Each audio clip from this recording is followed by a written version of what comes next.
right. All right. All right. Man, man, man, man. LDBC, we are live. We are live, live, live on the Coach Shelton Harrison Combat Sports Show live. And we got my main man here, Roger Allen, the manager of Valentina and Antonina Shevchenko, the Shevchenko sisters. Roger, what's going on, bro? Hey, how are you, Coach? Man, I'm good. I'm glad to be here. I'm glad to be talking to you, man. Hey, well, thank you for having me on. It's always a pleasure. Man, the pleasure is all mine. And yeah, of course, the reunion tour of me and Emays and Eric Sports. It's the reunion tour. We're gonna be reunited once again. Me and Emays and Eric. That's great. Yeah, I love you guys when you are together. Make a great team. yeah, man. I think we're a good team, man. I agree with you, man. Well, you know what, man. And for everybody that don't know, I get well. Wait on a few people to jump in the stream, man. Cause yeah, Roger, we got some. We got some debunking to do here, man. We got a lot of debunking, a lot of debunking today, man. And so let's just go ahead, man. I guess a couple of people are filing in here, and I got a late night crowd. I got a good crowd, man. They see. Oh shoot, wait a minute.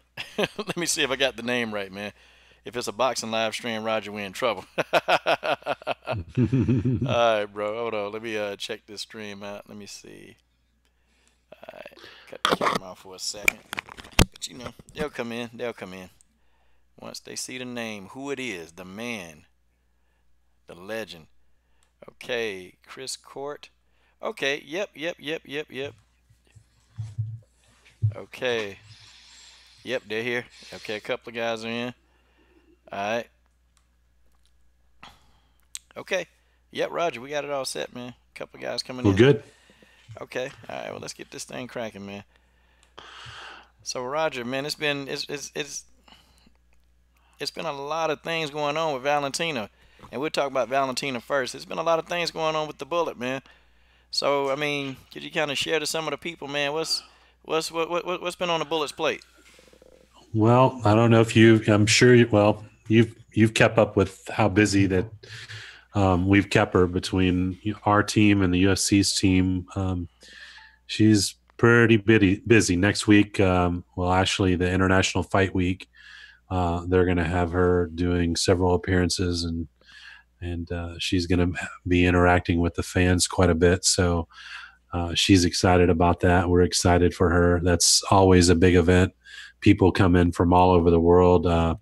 It's really incredible if any of your guests or uh, that are watching this at some point in time, it's worth going out to that event. It's really incredible. There'll be a lot of fighters there. They'll be doing signings, meet and greets. You get to talk to them. It's really a nice thing. So they'll have her very busy in during International Fight Week as she awaits her fight to materialize. Okay. Yeah, man. Guys, y'all heard it. Y'all heard it from the man. Hey, go ahead, get there, because Valentina's doing a whole lot of promotional tour. That's what a champion's supposed to be doing, right?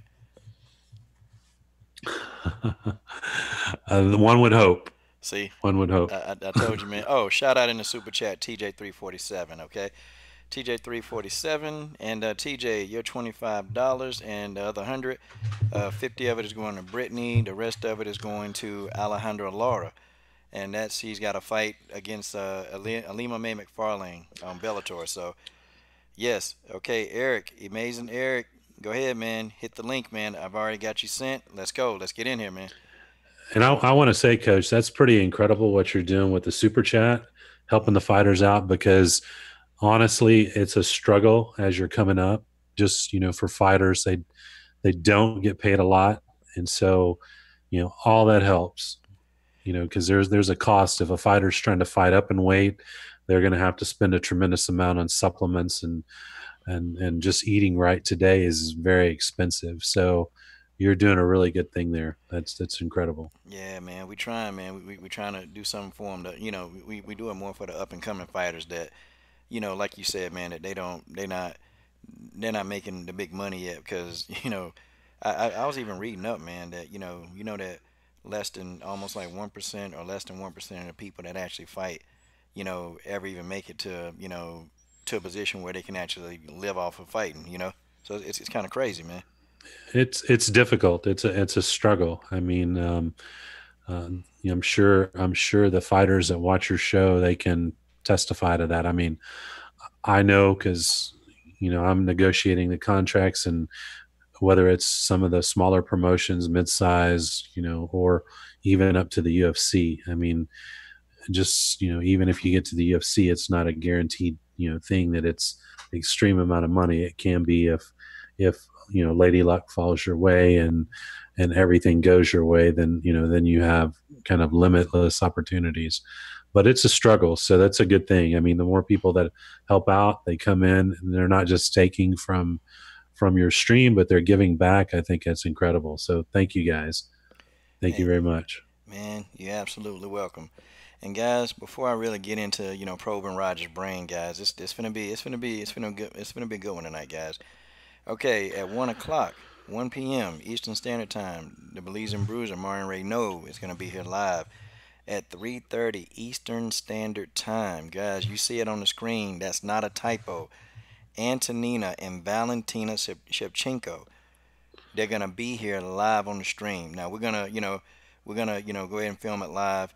And if there's any mishaps with the stream, then we'll go offline, film it, and then we'll re-upload it. And you guys will get to see the full interview in its entirety. So guys, y'all need to schedule. You need to, do what you got to do. Take a lunch break at that time, but you need to come check out the Bullet and the Panther. So where's Eric at? I see him chatting Yeah, with text. Eric is chatting. Eric, I sent you a link, man. I sent the link. Come on, bro. We got to get it going, man. He's in the comment thread, so I don't know. Hopefully he'll Well, materialize. he's here. We have to get it warmed up for you guys for tomorrow. Oh yeah, we finna get it warmed up. So Roger, let's go ahead and go into this now, man. Let's get into this. Okay, Mhm. let's talk about Antonina first. Now, Okay. Roger, we've got some people, that said that, Antonina was, she's too big for the division, okay, and she was literally picking on a smaller fighter. I just got to get your responses on that. Well, I'll tell you, Antonina, everything that Antonina or Valentina that they do, they fully commit to. It's not a kind of a halfway thing. So it's something that kind of just came about. Antonina really, to be honest with you, she wasn't even kind of thinking about MMA as a career. It was something that really just wasn't planned. Their plan was to stay focused on Muay Thai and to fight in Muay Thai, and through a course of kind of events that happened that were beyond anyone's control, whether fighters come in, they didn't have their meds, they didn't show up to the fights. I mean, the promoters, I mean, gosh, hats off to the promoters. They work really hard. I mean, it's shocking that people that call them sometimes professionals, they accept a fight, sign a contract, don't show up, don't come with all their medicals. I mean, there's just a host of things that can go wrong, and the promoters, they have to try to unwind all those things that go bad sometimes. And in Antonina's case, it seemed like a snowball effect. And so it just so happened she had fought out of the country.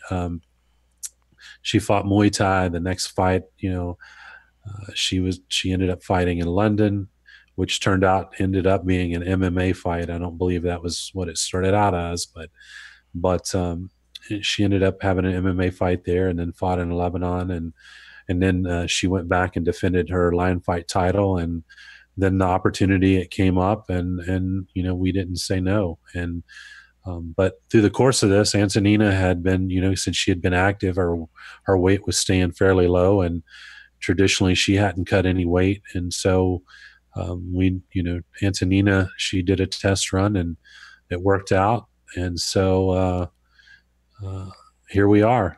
And as you could see in the fight, I mean, Antonina is not too big. That weight's actually perfect for her.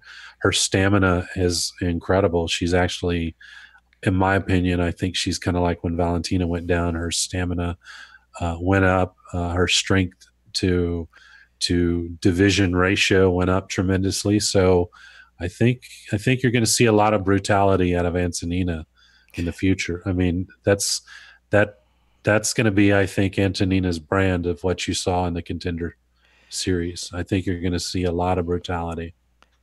Did y'all hear the words that Roger chooses? Brutality, hot dog brutality. Look, he was nice about it too. He came in and just kind of slid that in there real quick. Brutality, man, Roger. Oh, and shout out to my man Ronald Finkley in the super chat. With that super chat, you're helping fighters. Okay, E Mays and Eric, man, I hope you can get on camera, man. We want to test this CPU, bro. E Mays and Eric is here. He's coming on, guys. He's about to enter the chat. Man, this is a beautiful thing we got going on here, man. Okay, TJ347 asked you, Roger. He said, listen, he asked, after Valentina wins the title, what's next? There are no challenges at 125 pounds that are going to sell pay-per-views. I think all that division needs is time. One is I think you're going to be surprised as once Valentina becomes a champion and she starts fighting more and more, you're going to see again her dominance, her brutality that she brings to the table.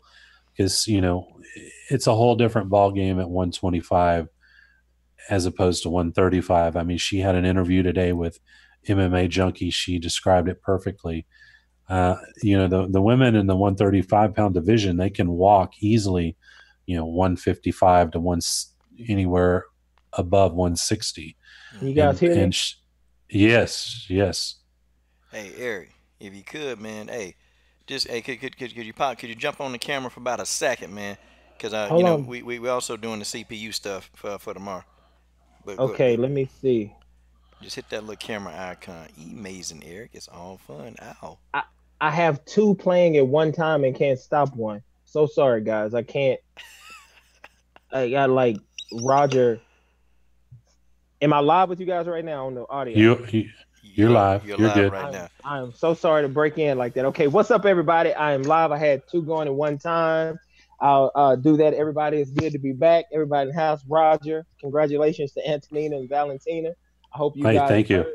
Yes, excited to be back with you guys. And coach, I'll jump on in just a second. I just ran in. Let me talk to you guys for a minute. I'll put my stuff down and I'll come back and jump on. Okay, Hey, so great. let's go. Let's keep talking. I'm so sorry to break in. Like, Hey, no worries. I'll just keep rolling all where I right, was let's at. But see Yes, sir. but here. but Antonina, Okay. again, when we looked at the landscape, the same with Valentina. Valentina walked around soaking wet. 135 most of the time, and she was fighting to keep her weight on when she was having her fight camps. So Antonina, when she had her back to back, camps of fighting, her weight started dropping, as well, and then it just made sense to give it a shot. So it's a big difference. Now they're not undersized for the divisions that they were fighting in, and again, I think you're going to see the Shevchenko brand is a brutal brand. There you go again, y'all. There you go again. He keeps saying brutal, and he nicely doing it. But I know Roger Well, now. I've gotten to know this man over a year, and trust me, when he says brutal, it's he means it. it's just a function. Just I sent you that information from the UFC Performance Institute, and they have all the statistics about how fights are won for each weight class. Hmm. And you can see, I mean, for women, there's predominantly chokes or a submission. And when there are knockouts, they're not as frequent, obviously, as submissions. So you have certain ways to finish, and very few possess one punch knockout power. Is just very rare. And so the opposite or the other effect to finish with strikes or punches or elbows or knees or kicks. I mean, it takes brutality for that to happen, and they're equipped. Both of them are equipped to deliver that brutality at their new weight classes. Both of them. You've seen them both fight now. And I think you'll see that that's their brand. Man. Yeah, I've seen them both fight at 125. I've seen Antonina in countless Muay Thai matchups. But Roger, I'm not, I can't get off Antonina yet. We'll get to Valentina in a minute, man. Cause see, we gotta do, we gotta do some debunking, man. We gotta do a little bit of debunking. Okay, so let's talk about Antonina, and her ground game because people are thinking that Antonina's ground game is suspect because of the fight that she had, in this previous fight. Like they don't think that Antonina can compete with the top, fighters in the UFC Hmm. because she's got a ground game that supposedly, allegedly, I'm gonna use the word allegedly, and then after you clarify, it won't be alleged, but allegedly she don't have a ground game that's gonna help her. I mean, how you gonna explain that? Well, it's I'm gonna rewind back to Valentina. Valentina came in short notice, took a fight basically from kickboxing, fought Sarah Kaufman. We heard the same thing. Oh, Valentina doesn't have a ground game. Oh, she's a striker. Oh, she doesn't have this. But the reality is no one knows except for our team. And we were very quiet about it. We didn't unveil what tools that Valentina really had, and Valentina is good enough where she didn't have to show all her tools. She didn't feel obligated to show anyone what her grappling was fully because she didn't need to at that point. And as you saw, fight after fight, more of these tools are being shown, and at the same time, when she was doing that, she was restricted of what she could use based on her size. So now that she's at 125, not only does she have the technical advantage, she's also going to have the strength advantage. So, with Antonina, I looked, I heard, I watched the fight, and Michael Bisping, he did a great job announcing the fight. And I've even heard people on numerous podcasts, they said, oh, he said she was, he was being polite as he said on that she's putting her hand on the ground. Well, I'll tell you what, that was the one thing that he said that she did wrong through the fight. And if you look, any fighter, including him, any champion, they're going to make mistakes. And from a striking perspective, if you look at what Antonina did, you're going to see that and overall, the big picture, grappling, wrestling, what have you, her opponent at the time wasn't able to capitalize. And that's just a small detail. So you just have seen very small amount of what Antonina can do because there's been other UFC fighters that have rolled with Antonina, trained with Antonina, and on the ground they were quite surprised what she brought to the table. See, and, So, and this is what I've been trying to tell people. This is what I've been trying to explain to people. That people act like Antonina just started doing mixed martial art. That like they act like she just started doing MMA. But I mean, Roger, can you just really give them a quick snapshot of her background in all the aspects of MMA?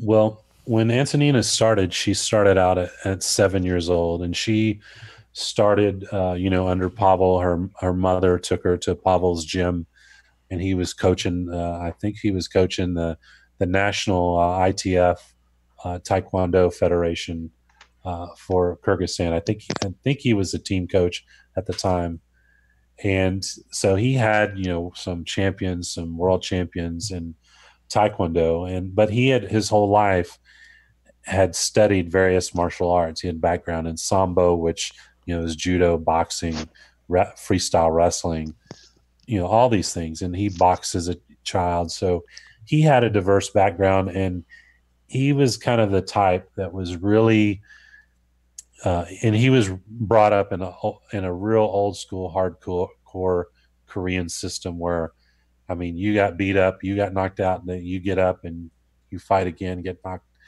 knocked out, go to the ground, get up, fight again with little bitty gloves. So he had a kind of an appreciation and background, and quite frankly, he was pretty hardcore even on the younger kids. So when he took Antonina started, she got a pretty she went through the process, went to training, started competing, and in Kyrgyzstan, and at that time sports weren't something that you had to pay for. It was taken care of by the state. I think I mentioned that to you, once before. Yeah. And Ed, I actually trained Kuxel Wan myself, and that's WON at the end. Mm. I have a brown belt in Kuxel Wan. So um, but so anyway, so on a weekend they may have competition. There might be for youth there might be a taekwondo competition. They may have a judo competition. They may have a karate competition. There may be a boxing competition. So Antonina, from a young age, they were literally like sometimes going to one in the morning, one type of competition, and going and competing in the afternoon in another. And so she had a tremendous amount of just competitive experience.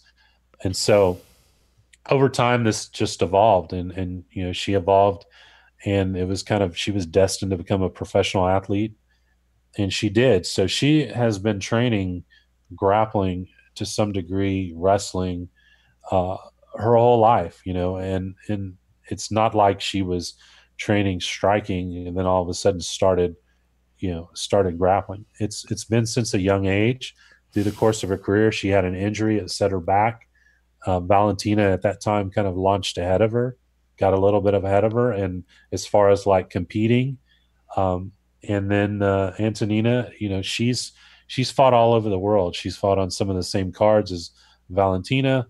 They fought at the same weight class, and back to promoters. I mean, when both of them were here when they initially came to the states, Valentina was the first to come over, and she fought for legacy. And we had conversations with the promoter matchmaker at the time about getting Antonina some fights, and they were very interested to do that. But when they started looking at getting credible fights for striking worldwide, in kickboxing or Muay Thai, that's just at 135 it was limited.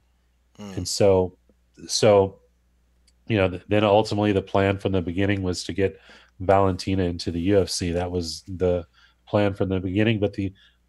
But Antonina, for a while, she just was competing once a year in IFMA and really wasn't interested uh, to compete a whole lot in Muay Thai. She had, I think, been coming off some injuries.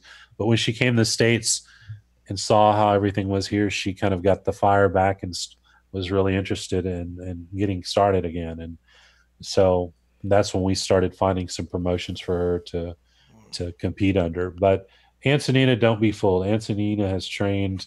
I mean, I've seen her roll with girls bigger than her, that purple belt, brown belt, and she has no problems. So, just don't believe everything that you may not have seen yet.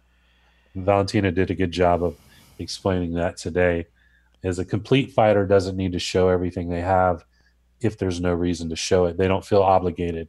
And so many people get in trouble where a striker is, if they're a striker, they feel obligated to try to show their ground, or a person with ground they feel obligated to show their striking. If you have it all, there's no need to show it all unless you need to. And I don't know if you guys hear me right now? Am I in live right here? Yeah, we can Yes. hear you, Perfect. man. If Okay. you pop that camera on I for about a tried. minute, man. Cause Coach, I told you I was gonna tell you. I just tried. I was gonna say when we end this, I don't want to hold everybody up. I'm gonna try to pop it on, and me and you can practice on it. I don't want to hold up the chat with us doing that. So we'll get that worked out before tomorrow. But I want to ask Roger this really fast. Roger, now as a manager, the coaches, the teams, you guys might have already covered this. Maybe I didn't hear this part. How is it tempting at all with Valentina being who she is in the UFC in the MMA game? Is it tempting at all to want to move Antonina fast because of where her sister already is? Do you ever feel? Do you guys talk about that and discuss that? Okay, she's just coming in. What is the conversation like with your team with that? No, I mean, basically our team, we all talk. Antonina too is Antonina's in no hurry. I mean, she's not in a hurry. There's no, with Valentina at the top, there's no hurry. And the conversation today, Antonina said, well, I have some time, within a year to year and a half, I might be at the top of the division, because and Valentina said, I don't think it's going to take that long. I think it'll happen very quickly based on her experience. And Valentina, when she comments on Antonina, she's said a lot of favorable things about Antonina, of course, and not just being biased because it's her sister, but when she said it today, I mean, one of the key successes for when Valentina beat Holly Holm was that she fought daily during her training camp Antonina, Holly Holm's 5'8", Antonina's or 5'8.5", 5'9", somewhere in that realm. But Antonina, same height. Holly's left-handed. Antonina's left-handed. Yeah. Similar reach, similar everything. But I personally think Antonina's more technical and a better stand-up fighter than Holly. That's me. That's just what I've seen. This is what I've been trying to tell folks. This is what I've been trying. Roger, I've been saying this for the last 18 months and 28 days. I have been saying the same thing. And now the man who's in the training camps, who's in the back room in the warm-up area, come on now, he done told you the same thing that I did when I did my film study. Remember all y'all in that film study? It was like, hey man, Antonina's not going to do this. Well, boy, I tell you, it feels good to be right, especially against people that. See, I mean, it's difficult to see. I mean, it's just like with Rose, what I told you guys with Rose. Until you see the behind the scenes of what happens with somebody day in, day out, and they have a history. I mean, Antonina, it isn't like she's a flash in the pan and she's going to come in and get a lucky overhand punch and knock someone out. And then they're deemed as, their stand-up is world-class over one event. You heard it like with Ronda.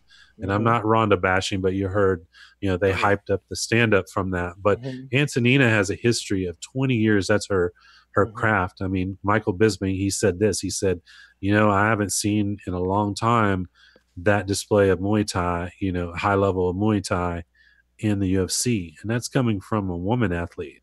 And she did show she is a, Muay Thai specialist, but that doesn't mean that she isn't a specialist in other areas. It's Antonina is a complete fighter, and you'll see that as time goes on. I mean, you're going to hear different opinions. You're going to say, Antonina, she had her hand on the ground. Okay. At that moment she did, but no one capitalized on it in that fight. And you probably won't see it the next one.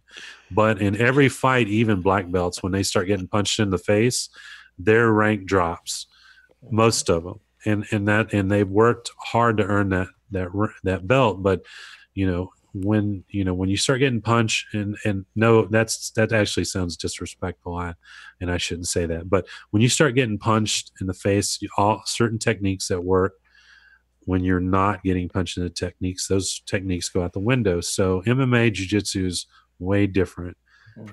I manage a fighter named Roberto Sanchez.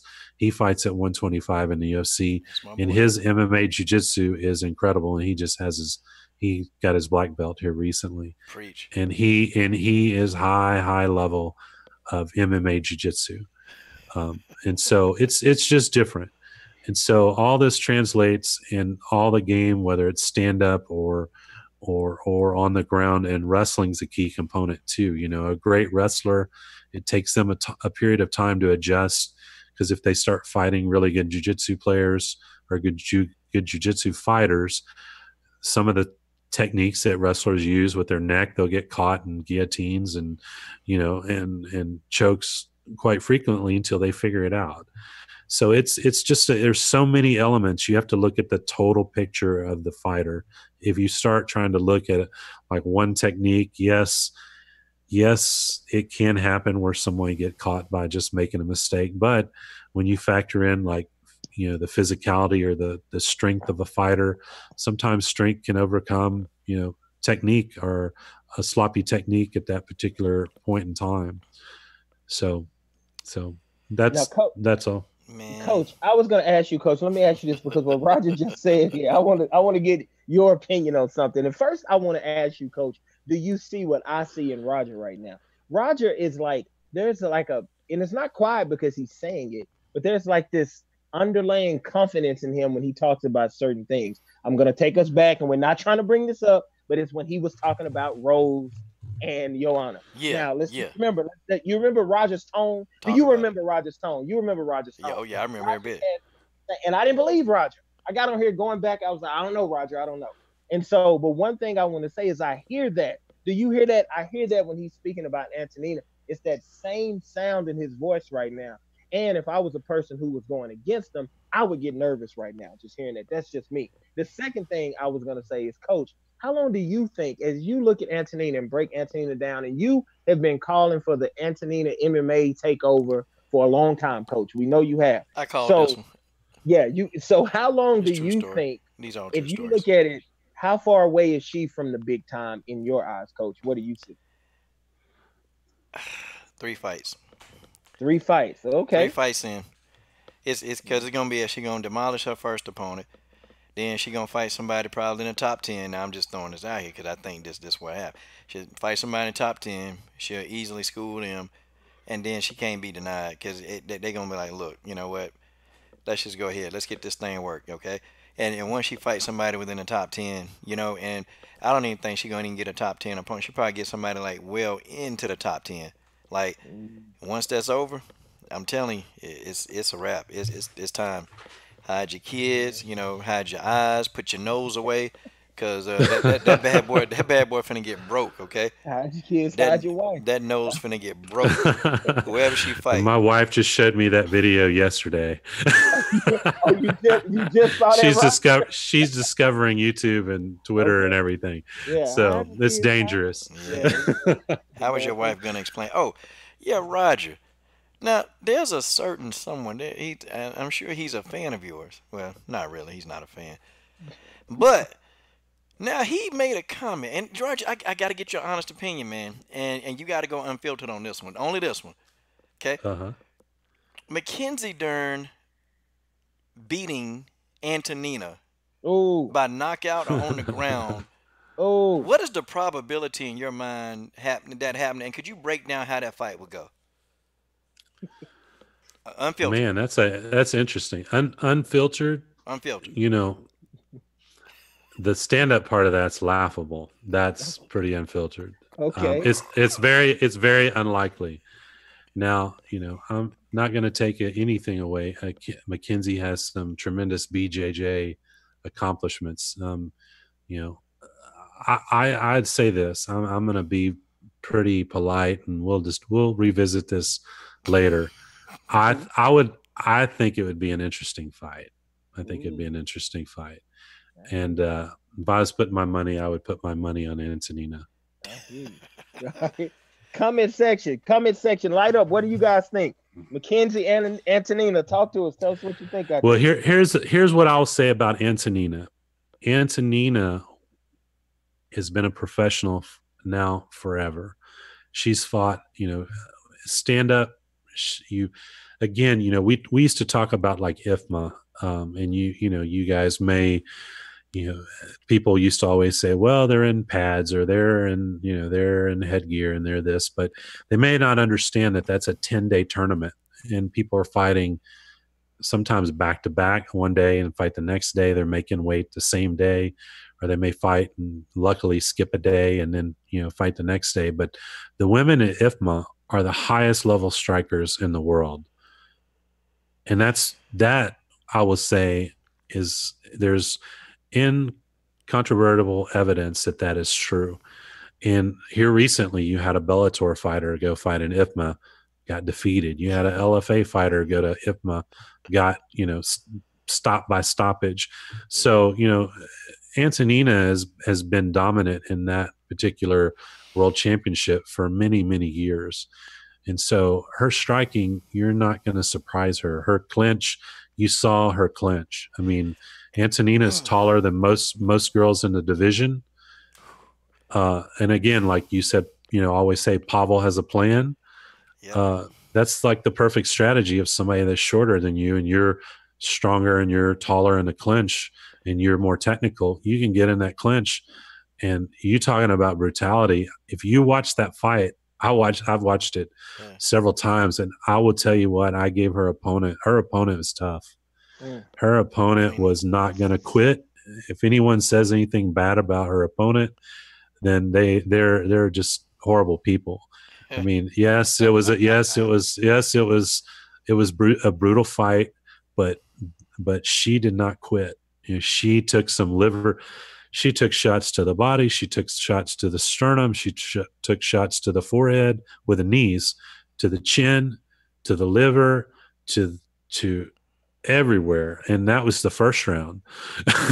And then the second round started, and it started over again. And then she watched the fight in the second round, and there's kind of a sequence. Antonina was taking a pause before she was doing her attack. She was separating because she already knew she was already a panther waiting to come in and get her kill, for the day.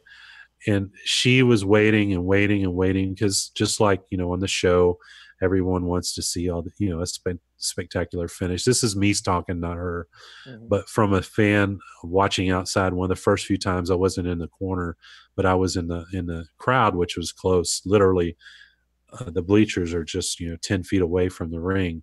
But watching it from that perspective, that's what it looked like. Antonina was stalking her prey. She set up a liver kick, hit a liver kick. Watch it in slow motion. Her opponent took it, absorbed it. You could see the pain go over her body. She hunched down, and Antonina smelled the blood, and then she put her in the clinch and started. She tried to chase her. She tried to follow up with a left hook to the liver, missed slightly, clinched, and started throwing this onslaught of, to the body, to the sternum, to the head, to the body, to the sternum, to the head of knees, and then Herb Dean stopped it. But I don't know how her opponent withstood that for that long because it was brutal. Yeah, Queenie. Now I know about Queenie. I mean, well, she's 7-4 now in MMA, but her three losses, two of those losses were pretty tough losses. Like she actually was in the fight. Could have won. And then the one fight that she did lose, she lost it pretty badly. But her last fight she won, like she won a huge fight in Bellator. And so she a tough opponent. And I knew that she was gonna come in ready to fight. I just knew like the speed, she wasn't gonna be able to make up the speed differential. I just thought Antonina was a bit too quick. And then too, I see this is, Eric. You see how Roger slipped that punch, man? The Mackenzie Dern, he slipped that pretty good, man. He slipped He it. did. He does. He He does. slipped it. He slipped that good. I He's got it. slick, coach. But He's but slick, coach. but He's slick. but see, listen, and I've been trying to tell people, if Mackenzie Dern ever tried to bull rush in Antonina with a takedown, the Muay Thai clinch is inevitable. Right, Roger? I've been trying to tell people this for 6 days, man. That if Mackenzie Dern ever tried, I mean, y'all can see me on the screen. Boom, boom, boom. I mean, boy, Mackenzie Dern head will be getting hit like a pinata.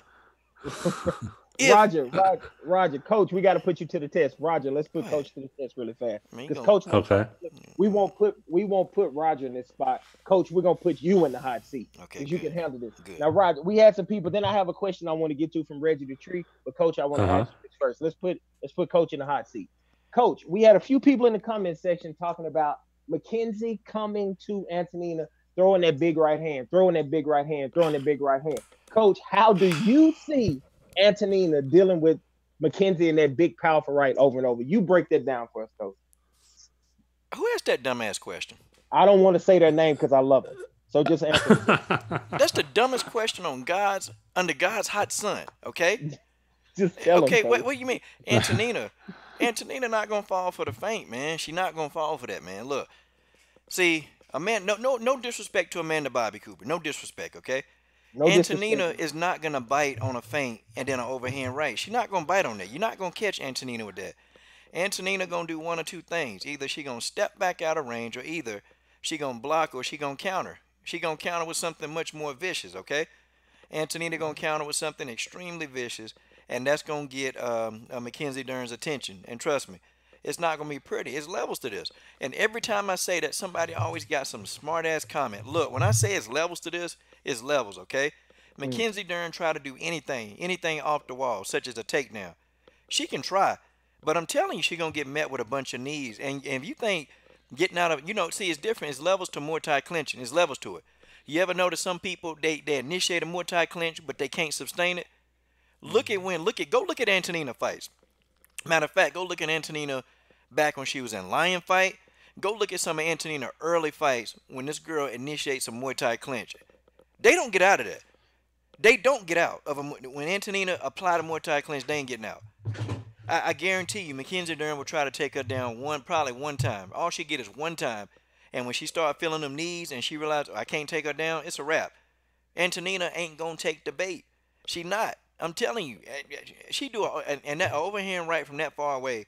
Antonina gonna see that coming. She gonna see that coming and she gonna pop her. 1-2, pop pop. Mm. 1-2, pop pop. Mm. 1-2. So I guess it's safe to say, Roger. I guess it's safe to say that while you guys have a now, Antonina is 125, and Mackenzie Dern is supposed to be at 115. Yeah. Supposed to be. Yeah. But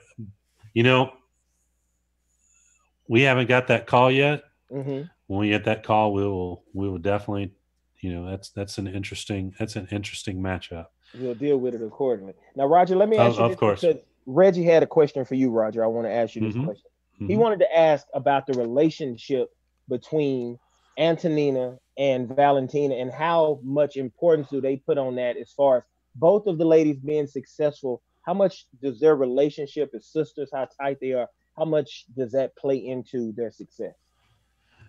Oh, it's tremendous. I mean, you have kind of back where I went back. I don't know if you were here when I was talking about, I have CRS now. But, with Antonina and Valentina, how they help each other in fight camps, through thick and thin. I mean, they are truly, they're so supportive of each other. There's never any kind of, I don't know how to explain it. It's really a sight. It's like an honor to know them and see how they interact and see how supportive and see how there's selflessness in the process of going through these things. I mean, like Valentina's helped Antonina go through this process. Of course, there were others, and at the same time, she had to start preparing for. She had already started preparing for a fight camp that didn't end up materializing. So she had to put the brakes on that. And then she helped Antonina more. And then when when it's allegedly that we might have something else going on, she's smart. She starts back in her process. But it's just it's inside training, outside of training. I mean, they truly are amazing, both of them. I mean, they're great human beings. I mean, I am so lucky. I truly am to know them, not only as on a business level, but they're like part of my family as well. And so, I mean, they're special people, all of them: Antonina, Pavel, and Valentina. And Roger, digging deep, let's take that question a little further here. You as a manager, how rare is it, I should say, when you find that combination in a great fighter and a great person? Is that rare, or do you run into that often? I'm lucky. I'll say I'm very lucky. I have, under my management now, let me count this up, seven fighters that are under my management. And I think all of them have very similar, characteristics. I think part of that's just because of me. I don't deal with knuckleheads. All of my athletes that I have all have college degrees. All of them. Okay. Wow. Yes. And so, I have some really, really good guys. And they don't necessarily have to. They're not necessarily all world champions or have the potential to be all world champions, but they're all champions outside of the fight world with their families. Many of them are, family men. They have their family, their kids, and they're responsible inside and out the ring. You couldn't ask for someone that's a better representative. To me, I think that's important, because when you are trying to manage, you have so much time in a day. Today I had 5 conversations with the UFC, different departments for different things. You can't have someone that's just being really difficult or causing headaches. I mean, a lot of fighters, they don't get it, but I think if you communicate with them early on, what's required. I mean, some just get it. And I'm lucky, I guess. I don't have or a desire to have a big enough group of people to where I'm just taking anybody and everybody and have to deal with other people's headaches. I don't believe in that at all. But so I'm going to say I'm lucky. And Antonina and Valentina, they were the first two that I started managing, and it's been a privilege to not only manage them but to also just get to know them as people as well. That's nice.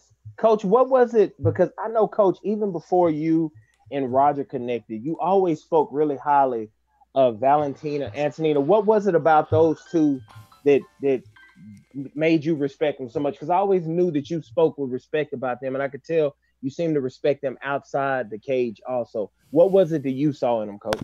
Well, just how they're very, not like accessible, but they're accessible to the fans. Like, Mhm. and they don't mistreat their fans. They genuinely care about their fan base. They genuinely do. Like, it's not like an act. Like, they're not doing that just so we can all be like, yeah, hey, we're gonna Valentina's the best. No, they're not doing that. They're actually they when they do meet and greets, they Mhm. actually take time and they sign everybody. They wait if there's like 1,000 people, they're gonna sign 1,000 people autograph. If there's a little kid over, they're gonna respond to the kids. And she even waited. Valentina, waited later, with Wildest Moments to do a video drop for me because I wanted it, and Wildest told Valentina like, hey, somebody who really is a fan of yours would like for you to do a video drop, and it was a shock, and Mhm. Roger kind of kept quiet. He didn't tell me, and but it was a shock that she would actually even be considerate to try to get the drop right and try to get my name right. But it was even more so on that. I saw an interview with her when she was talking about like why she fights, how passionate she is about the fighting, and that she's been doing fighting for most of her life, and that's what she knows. And you can tell that there's a person who's not afraid. She's not going to go through all this stuff. She's not going to put us through a lot of crap to see a fight. And when she took those short notice fights, she took the one against Sarah Kaufman. I was already sold then. I was sold before then, but she went in, took a short notice fight, and she beat Sarah Kaufman, and she beat the bigger Sarah Kaufman, who was much bigger and stronger. But Valentina went in there and really did the job. But they're genuinely nice people, though. And it's kind of crazy because I did a video one time and I said, Valentina in the woods with that Inca Cola, and I said, now what the hell gonna happen if a damn bear come out of there? And she responded. She responded on Twitter. She said, "This is what I would do with a bear." She had this big old knife that was stuck in the woods. So Mhm. that I was like, man, that's awesome, man. Valentina is cool. Like Mhm. they good people, man. And hopefully one day I meet them all in person, them and Pavel and Antonina, because they like to eat, man. Boy, them Shevchenko sisters, boy, they'll probably eat you out of house and home, man. No, that's funny. But you hit the nail on the head. I mean, she is genuinely, you meet the best thing if you guys ever get the opportunity, any of the people listening, is go to a meet and greet where Valentina is at, and you'll get to see her spirit. I mean, same with Antonina. She, in fact, the last meet and greet that she had was so big, uh, for Metro PCS, they had to, I guess, wasn't by her choice, but they said, look, by the time that we have set up, you get a choice of a photo or a autograph. And so the time before Valentina, she was doing both, and it took I think it was almost 3 hours. She was at the signing, and it was set up for an hour. So but she didn't complain. She didn't. She was there, and she wanted to make sure you know that everybody was taken care of. Even in the middle of the way of the event, they said, I think we need to change and have, change now and have everybody, pick one. And she said, no, you can't do that. You've had everybody else start to get both. You can't change. I'll stay here as long as we need to stay. And even from the UFC and even from from the agency that worked with Metro PCS, they said not everybody would do that, but she's just that way. She is a perfectionist. If she's going to commit to something, she's going to do it perfect. And that's why when Wildest Moments approached her about doing it, there was a line of people that were behind, that were still waiting, and she didn't want to, she did not want to intrude on their time. But she, at the same time, she wanted to do it right and not be rushed. So that's just who she is, and that's why she is a champion. I mean, in and out of the ring. Great. And see, Roger, you guys got to get her back to Chicago, because we see TT here in the comment section said she wanted to meet in Chicago, but she had to work. She got the crying emojis going. So get her back to Chicago. Oh no, we can go see it. She'll be back to Chicago. Chicago loves Valentina. She has a huge following in Chicago. It's crazy.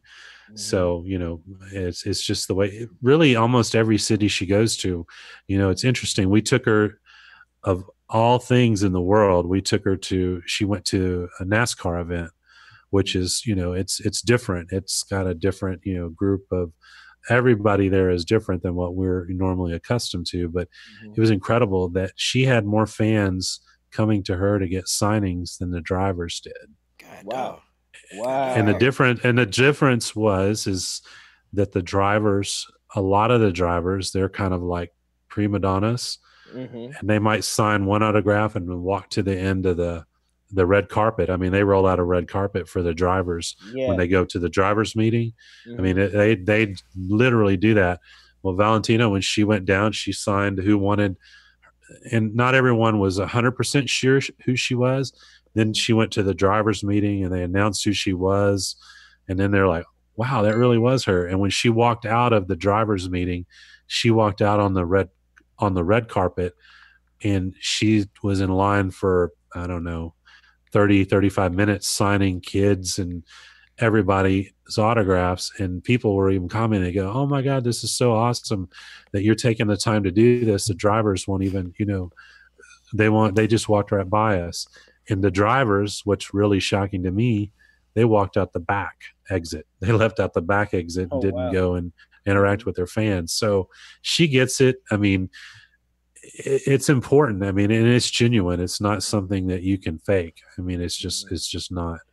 So I encourage you guys to go out and really get to, because people, when they meet her, their connection is even more. I mean, when social media, you can only do so much, and athletes, they do, Valentina runs her own social media, and some athletes, they don't. They have people that run it for them, and they may get likes and they may get comments and they may get everything and feel engaged with the athlete, and it's not real. But come out to a viewing, come out to a signing or a meet and greet, and you'll get the real deal. You guys heard it. Make sure when Valentina is near TT, she's coming back to Chicago. We got it hooked up for you. So she's coming back, but when she's in your city, go see her. Coach, I got a question for you and Roger. I want to start with Roger, and Coach, I have a spin-off question on that for you. Roger, we want to ask the ladies this, Valentina this tomorrow, but I also want to ask this to you from your point of view, from Team Shevchenko. When you see a fighter like Valentina that's so dominant, so gifted, so talented, and you see all of the people in the comment section, people are already starting to say there's no competition for her at 125. She's going to start. We're not going to bring up the whole is Nikko scared thing, because I know that's lighting the fire. We don't want to light that fire. No. We don't want to light that fire. So we're not going to go there. Up. Oh, yes, we are. Yes, we are. Okay. Well, we'll wait and let Coach bring it up in a minute. Yes, sir. But what I want to ask Roger about that, I didn't do it, people. It wasn't my fault. It's Coach. But I wanted to ask Roger this about your fighter, and we'll ask Valentina this also. But how do you see in her a fighter who is staying hungry? Because sometimes when you get all this popularity, when everybody tells you you're the best, it's hard for some fighters. We saw some fighters fall in these traps and these pitfalls because people tell them how great they are and they stop training as hard. When you look at your fighter, what do you see? Do you see that happening to her? Well, first, number one, I mean, you have to understand our team. And that, that largely is, Valentina, Antonina, Pavel, and of course I'm part of the team. And we see other teams, and one is no one in our team is going to say, "Hey, champ, how you doing, champ? What's up, champ? What can I get you, champ?" Mm-hmm. It's Yeah. and two is Valentina would know that person doing that to her was fake. Mm-hmm. She wouldn't have it. She'd tell Mm-hmm. you, "No, my name's Valentina." You Mm-hmm. know, I mean, so she is very humble. She's not going to get turned upside down by when that happens. She has 17 world titles to her name. Mm-hmm. So when she adds this one, it's not going to change her, because in the Muay Thai world, when people they know who she is, they highly respect her. When she would go to a Muay Thai event, people would come out and basically say, "Hey, how are you doing, champ? What's this?" But that's not something that motivates Valentina. She's Mm-hmm. just not that type of person. She's just way too humble. She's I just don't even see it as part of her. But I do see other people. I mean, their teams or their managers or their coaches, they feed that to their athletes. And, Mm-hmm. quite frankly, I don't think it's a good thing. I agree. Now, Coach, if you look at that, because I can already tell your answer to this would be no, Right. Valentina would never do this. Why do you think Valentina won't fall in that trap that we see a lot of fighters fall into? What's your feeling on it as you look at Valentina? Well, because not everybody want to be the villain. Not everybody want to trash talk. Not Mm-hmm. everybody want to do what everybody is doing. Some people just want to do what they want to do, and I think Valentina doing what she want to do. That's being who she is personality wise, and then being a She, killer she in the octagon. well, there's simple, what's interesting, and you guys will hear this from her, but from what I've heard, Valentina has a very really strong. I mean, it's like so simple is, and Pavel too. I've heard Pavel. Actually, I think it comes from Pavel. Is that every day you wake up, you have so much energy. Okay, and when you think about it, it's very true. Now, what you do with that energy you have in a day really determines on who you are and where you're going to be in life. If you Mm-hmm. spend that energy just doing nothing, well, you've wasted it. If you spend that energy doing nonsense, well, you're shortchanging your life. But if you use that energy every day towards being better or pursue something that you want, then it's good. So, like in these different things you're talking about, being caught up of different things, all that takes energy to be fake. If you're going to be a villain, if Valentina was going to be a villain, it's just, she's going to be the best villain ever. And, Mm-hmm. it's like a Chael Sonnen, Chael Sonnen, he learned how to be a really good villain, and that's his character. And, but it takes energy. That takes energy, Mm-hmm. whether it's training. So you have, as athlete has so much, energy to train, to, for their personal life, to all these different things. So the you have to really manage what comes in and takes your energy, and what you allow who and what to have that energy. And if I gave So, my answer to that, if I was to give my quick answer to the reason I would say she won, is because when I look at Valentina, she's a fighter. That's what she does. She's just like and Roger would notice, even training kids in boxing, some people you really have to push them and prod them to train. Valentina to me seems like the type of person that like she wants to be better every day. Like she walks up, you just see that in her game. The progression you see over the years. She just seems like, and I could be off on this, Roger, but she seems like she's motivated. She doesn't seem like a person that really needs to be really, really pushed, because it's like that's just who she is at the core. Mhm. She's a person that's going to go in there and compete, and she wants to compete at the highest level. That's what I see in Well, her when I look at well, yeah. I'll tell you a quick story. One time, I don't remember the event exactly, but Pavel and Valentina were training. They had some event they had to go to, or they were traveling. And so Antonina, we had set her up for a boxing match. So Antonina was here in Houston, and it was before, early on when they were first year. And so I had to drive Antonina to training every day. And so we took her to the gym, and it was a boxing gym, and there was a trainer there. And but Antonina was basically, she was self training. She was going through her own routine, and then the other coach brought in some sparring partners for her. But when I saw Antonina, I really didn't know Antonina up to that point very well. But that was like pretty early on when we first met everybody. Antonina came later. Valentina came here first, Pavel. And when I saw her discipline and I saw every day, I was like, she is an athlete. Most athletes, including UFC athletes, when people aren't watching, they cheat. Yeah. You they cheat. They start brother-in-law, or they skip a rep, or they're grappling. They take it easy for a while. They cheat. She didn't cheat.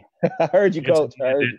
No, Antonina didn't cheat, not one rep. She didn't, because she didn't cheat herself, and that's just like discipline, extreme self-discipline. And I was so impressed. I said, Antonina, we're driving back, and I told her, I said, Antonina, I have to tell you, I've been around people that are really high level in what they do in sports, but you are impressive. And that was before she ever even fought in the U.S. ever. That boxing match fell apart. The card fell apart. And she didn't get to fight there, and then later went on to Lion Fight. But that's when I first really knew, like, okay, we need to start getting Antonina a fight, because she wanted it. She was hungry, and she was not lazy. She was not, everything you could want in a fighter, she was it. All we had to do is get her a fight. Yeah. Okay. And the same applies to Valentina. It's the same. Yeah. Well, Roger, I think you know what I'm about to ask you now. I think you Here know we go. the contract, Nikko, and the damn contract. Roger, in your mind, and man, listen, man, listen, okay. I know we've been giving it to Nikko lately. I know I've been leading the charge. But Roger, is there a really good reason to why Nikko has not signed the contract? Okay. Well, there's two that we're talking about. Okay. The first one, no. No good reason. Okay. There's a lot of dancing going along by a lot of people. There was no real good reason. The second one, there hasn't been any contracts issued yet. Okay. So once they're issued, you guys will know pretty soon, because I'm sure that the cat will be out of the bag. But right now there is no, if you look for that date that, since Nikko mentioned it, I'll mention it. But September 8th, if you look, there's not a set venue for that date. But hopefully there will be here in the next week or so, hopefully soon. Okay. And then once that happens, then we'll see if it happens, because one of the issues, and I'm sure Valentina will mention it tomorrow, is there was dates mentioned. There were dates that we had contracts on, and there was a lot of conflicting actions. If you want to fight and you're given a contract on the 28th, you don't start talking about the 7th, and then you can't fight for months later. It's just not credible. And that's why you hear Valentina saying what she's saying, because those events, they took place, and it is what it is. So hopefully now maybe everything's okay, and she'll honor what she says. She's went out there and put it out to the world and the fans, and hopefully she'll sign and stick with it and not pull out before the 8th of September. But Roger, man, okay, that first contract. Okay, now there was a first contract. And that's what you just said, right? That's correct. Yes. Okay. Now she didn't sign this first contract. Roger, I gotta ask you.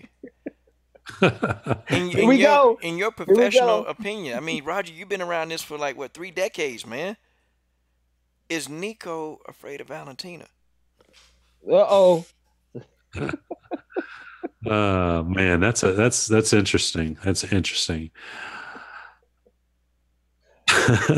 You know what, Roger?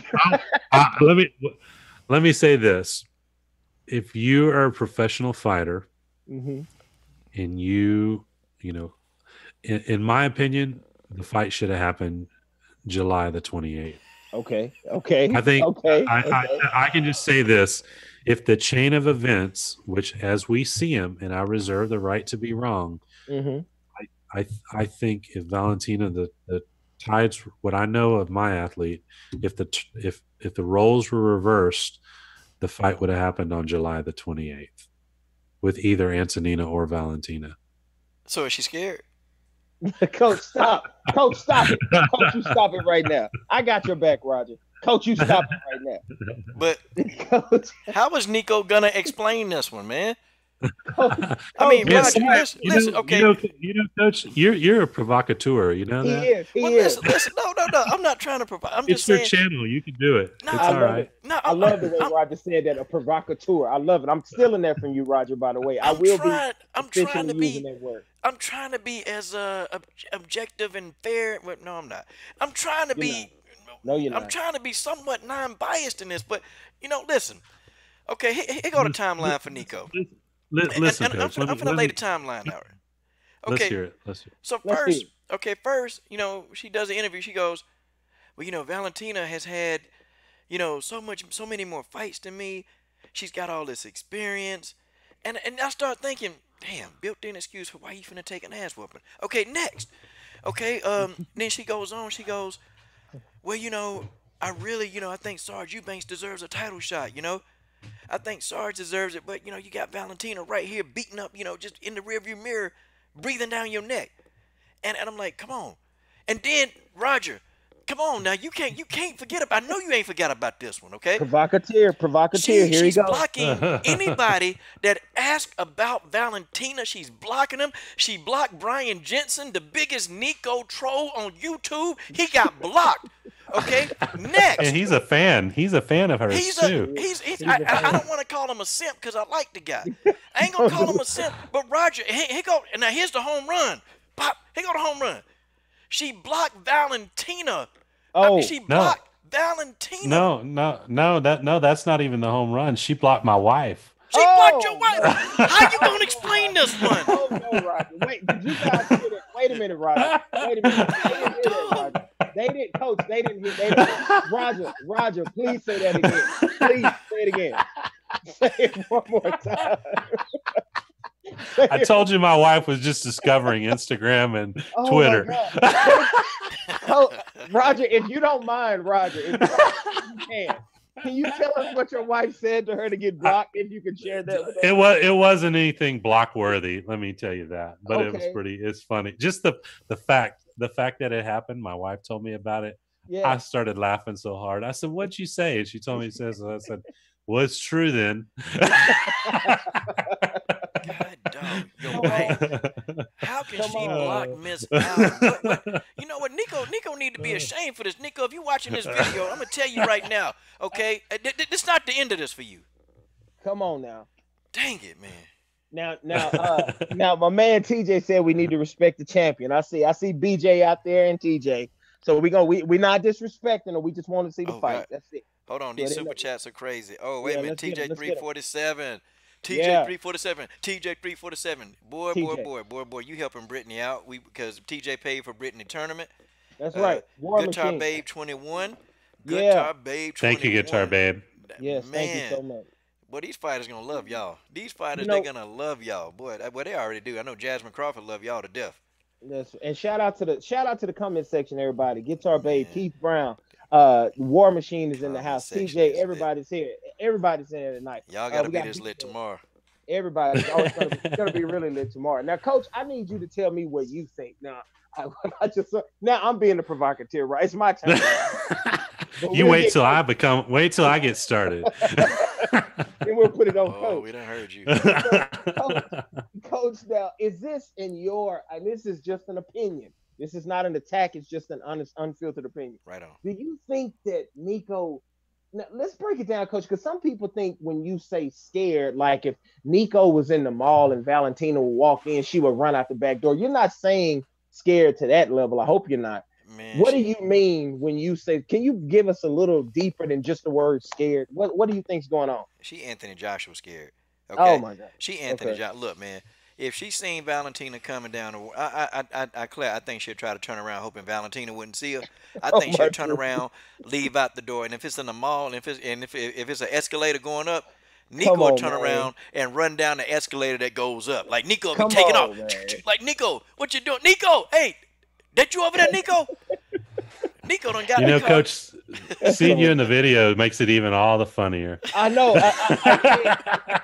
I'm mad because I can't get my video to work. I want to join it. It's a privilege to see you on the video, Coach. I'm loving it. I feel the same way. Well, It makes your jokes work all the more better. But well, Coach, Oh yeah. I think for me, when we talk about fighters being scared, and scared is such a harsh word, but it's kind of the only word that fits. yeah, I don't you view said it. Nikko as like I don't view Nikko. See, he's trying to make me say it now, right? You hear him saying you said it. I'm stop trying to put me in that boat. Anyway, I'm just saying I don't think Nikko is scared like she would run away from Valentina. I think sometimes people just they don't want to risk what they have. Sometimes you Well, gain something you work there, for and you don't want to there risk you it. go. There you go. And there's a huge element.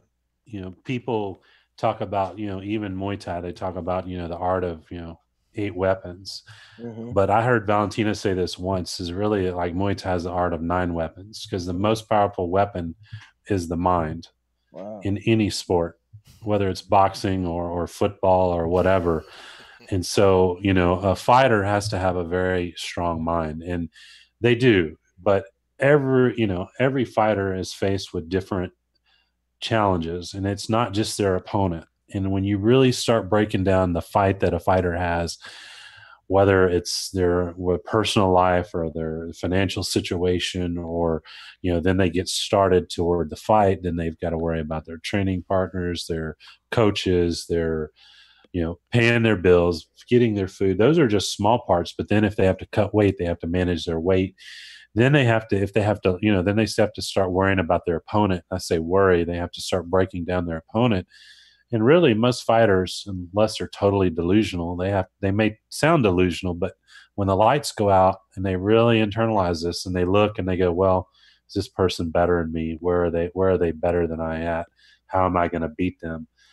And that's a pretty scary, a Mm-hmm. lonely world to be in Yeah. if you start those questions come up and you go, you know what? I'm not as good in a clinch. You Mm-hmm. know what? I'm not as good as stand up. My only shot is a Hail Mary at an armbar. Well, that's a frightening world to live in, no Yeah. matter how good you are. But Yeah. when all those questions come up to athletes, when you have to start sizing up your opponent. Mm-hmm. And then if you have something, as you get something and you get a belt, then you have the added pressure of, look, I have this opportunity, I have this obligation to promote the belt, which hasn't happened. I have the opportunity to go out and make a tremendous amount of money with the opportunities that come with the belt through sponsorships and through signings and whatever, which really hasn't happened with this champion. you know and then I have this belt, and I have pressure from my community, pressure from friends, pressure from family, pressure from organization, and it's a lot. I mean, then you bear of, well, who am I once I lose this, or if I lose this?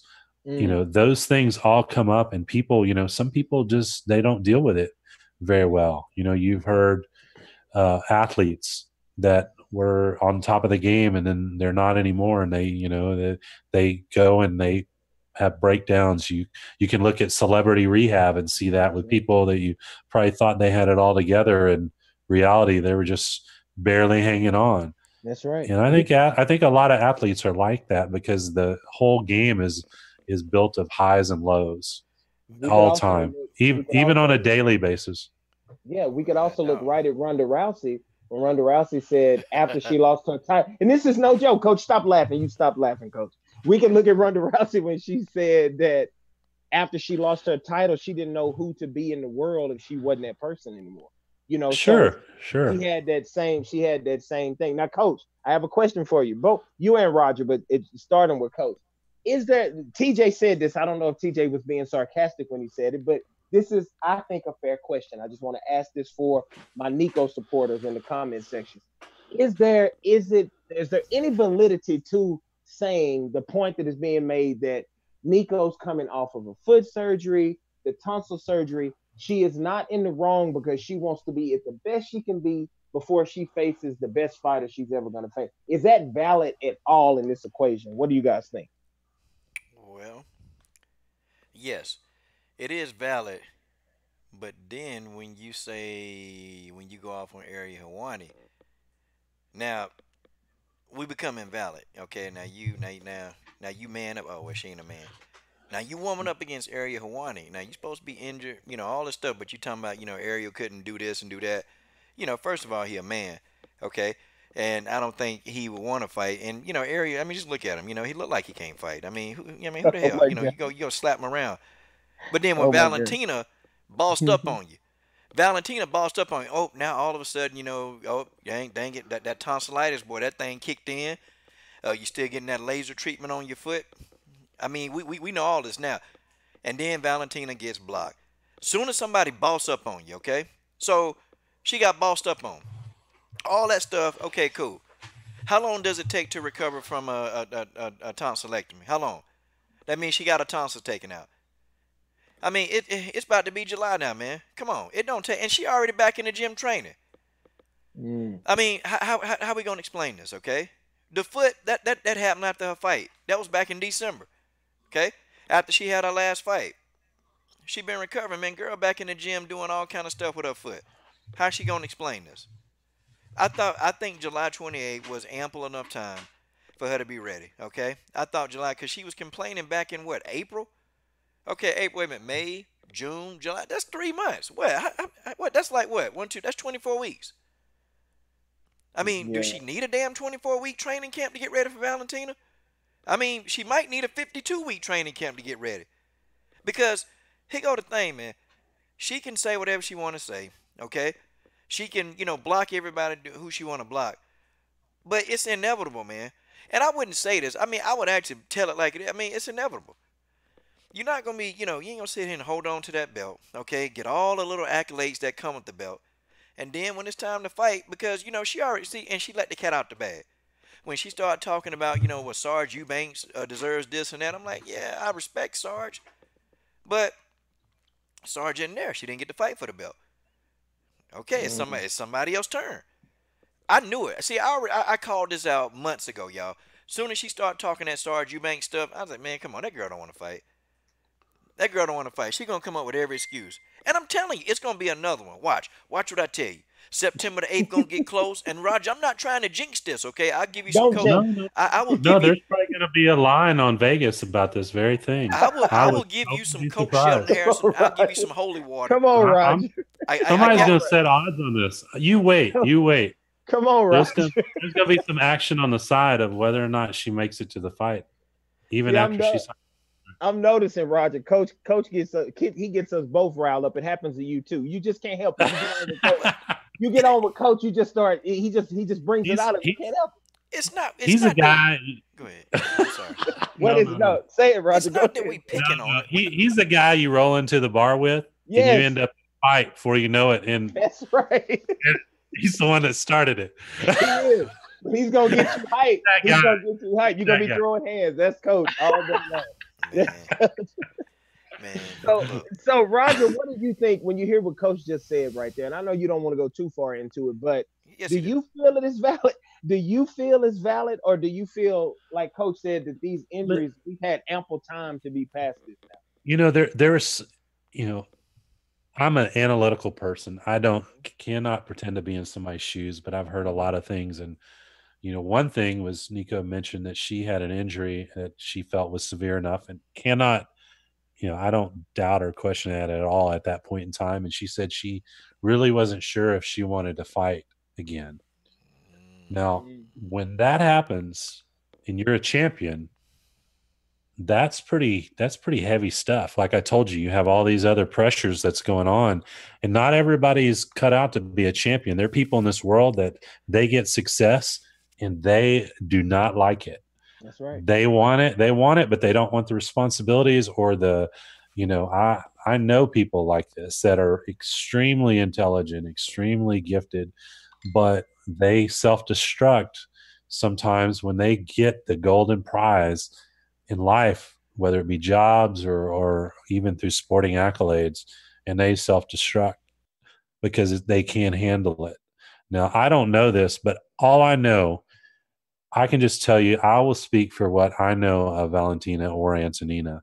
If they were in the role reversed and they were having ankle problems, they would be going and promoting the belts if they held it. If they were in a wheelchair, if somebody had to wheel them down and they had a cast on or whatever, no matter how much pain, they would travel and they would go and promote that belt because that's part of the job, that's part of the obligation. And so that's just not what I know of their character. And so to not do that at all after winning it, that to me tells a story. And I mean, you can say, well, what they said or what they did, but to me is what didn't happen tells a bigger story than what was said.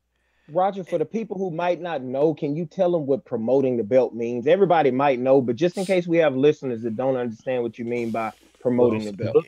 Look at the last, let's say, what's the date?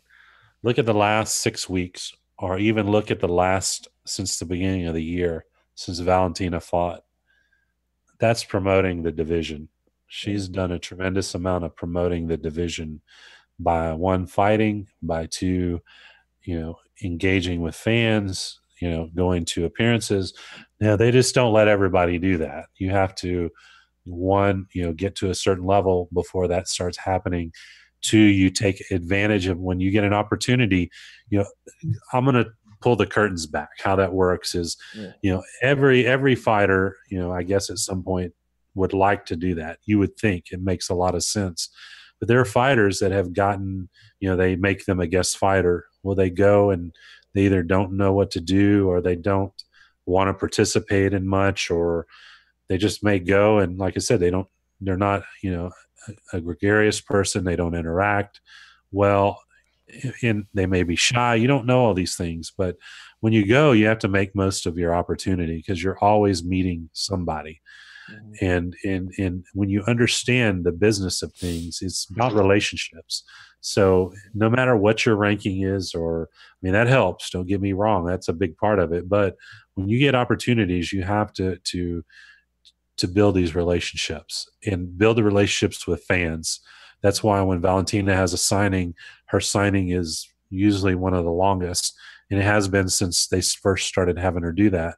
And even surprised the UFC. They were kind of shocked. Well, Valentina hasn't been with the UFC that long. She has more interaction when we put up her stuff on our social media. All these things have happened. When she fought in Brazil, they were like, she was, she had, I think, the most social media interaction of all the fighters, and that was including Lyoto Machida, and that was his hometown. And when she was at the mall there and did her, her open workout, the fans were just, they were like enthralled, and then they were just like crazy. Is like there's these intangibles that fighters, they just haven't been either educated or they just don't get or haven't been exposed to. But like Valentina travels all over the world, and she understands, like, when you go there, about how people are different, you engage in their culture, you engage in who they are. And so when she travels, she doesn't travel there to be a tourist or anything. She really truly goes there to like embed herself with the real people there in Brazil. And that's why the fans loved her. She was the only athlete there that they didn't yell the death chant, where they yell in Portuguese, where they go, "You're going to die. You're going to die." They do it to every American or foreign fighter that goes to Brazil. They didn't do it to her. And that's like a huge sign of respect. She did a show. They've done a little promotion of it, but she flew back to Brazil after that, and they filmed a show. It's called the UFC Lab, but it's filmed in Brazil. And they take 5 fighters a season, and this is the 3rd season. And so she's going to be on the show. She went back and they filmed her, and they do numerous tests, and they have you compete against different people that are specialists in their sport. So it may be a boxer, and you do tasks that a boxer would do. But anyway, it's an interesting show. There's 2 other seasons with it, and they have like Conor McGregor, Chris Cyborg, Stephen Wonderboy Thompson when he was a champion, and some others. So they have a new season that's coming out, and she was asked to do that. And it's incredible. She had that opportunity. She jumped at it. That so far is only 15 fighters that have had that opportunity. So again, she's special. And I think as time goes on, I've said it from the beginning, as time goes on, they'll realize that they have an athlete there that can be a tremendous star, a legit, a legit person that really deserves it. So we're excited. And Coach, I was going to ask you now. Sometimes I've heard you say this, Coach, and I want to get your real opinion on this. I want you to keep it 100 like you always do. I've heard you say that Nikko, if she does not want to fight Valentina, she should just give up the belt, right? You said that. Now, if a fighter was to do that, is there any career left for that fighter after that move? If Nikko did that, do you think there's any going back? Because I've heard not just you, I've heard multiple people say, "Well, just give up the belt if you don't want to fight Valentina." But could we really? What would we think of her in large if she just gave up the belt, Coach? Well, I mean, if she did that instead of fighting, yeah, it's gonna look bad. Cause see, Nikko don't want to fight Valentina. She don't want to give up the belt. She's already said, "Well, I'm not giving up the belt." Well, then you need to fight something. You need to get in that fight.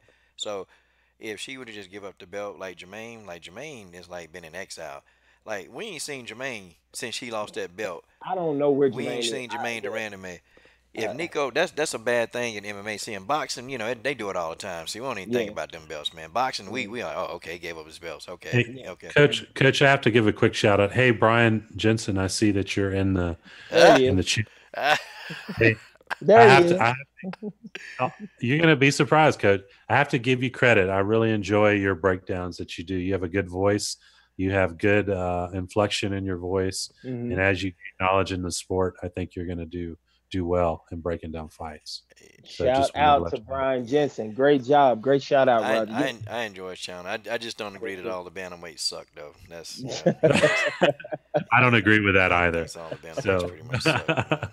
Yeah. That's clickbait. That's clickbait. Yeah. But Brian is I love his channel too. You guys should all go subscribe to that channel. Yeah. Great channel. And one day I'd like to have him on and we have some discussion. Oh yeah. But oh yeah. We definitely get him on here, boy. He'll discuss. Yeah. When Roger says that means he has something loaded up for you, Brian. It's something Roger has for you, Brian. Be aware. Be ready. No, don't. Not at all. The only time that ever comes out was when somebody is talking out their ass. That's oh God. Uh-oh. You know what they say? Shots fired. Oh man. No. That's Roger. There was a question about management. I'm sorry, Reggie wanted me to ask you a question early, and I know it's getting late, so I know Coach is probably gonna end soon. But Reggie, here's your question. I'm sorry about that, brother. He wanted to know, in your eyes, now you are a manager, but what makes a great manager? And what maybe if somebody's I'm just gonna add this part onto it. If somebody's looking at getting into it, what makes a great manager, and what should fighters be looking for in a manager? Well, I guess that's a tricky question. I mean, it depends on. First, you have to make the commitment, and it's going to take a tremendous amount of time. That's number one. But you have to have, a certain amount of, people skills. Obviously, you're going to be dealing with frustration all the time, so you have to be able to manage through that. But one big thing is you have to, all managers, they have their own, I guess, the way that, kind of culture of how they operate. But to me, I think you have to really have character and honor your word.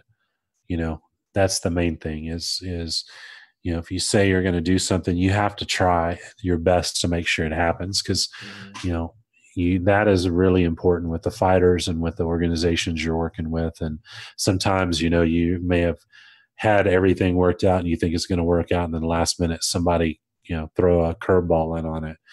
And you as a manager have to try to make it right. And sometimes you have to, it's not easy to figure out the right solution, but you have to be a problem solver because problems are constantly coming up, whether it's, through negotiation of a fight, through, you have injuries, you have travel problems. I mean, it's just constant problem solving. For example, in the UFC, from from cradle to grave, so to speak, with a fight, from the time that it starts till after the fight, there's just a lot of details that go through the process of who you need to speak with, who needs to set up the transportation, how that's going to work, timing of training partners. A manager should be setting a lot of that up, in my opinion, with coaches. You have to interact with coaches, the fighters, make sure that everything's going. You're constantly, your focus has to be on the fighter, and at the same time, you have other fighters, and you have to allocate the appropriate amount of focus for them to get them their fight, because the process is going to start over with them, a following week or a month or whatever. So main thing is integrity. I think that's number one. You have to have a high level of attention to detail.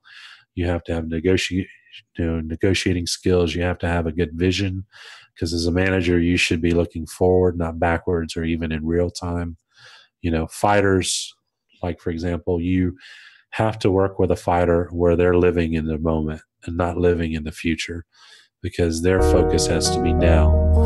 And so as a manager, you have to be living in the future and in the present, and try to make all that work where the fighters don't have to worry about the future.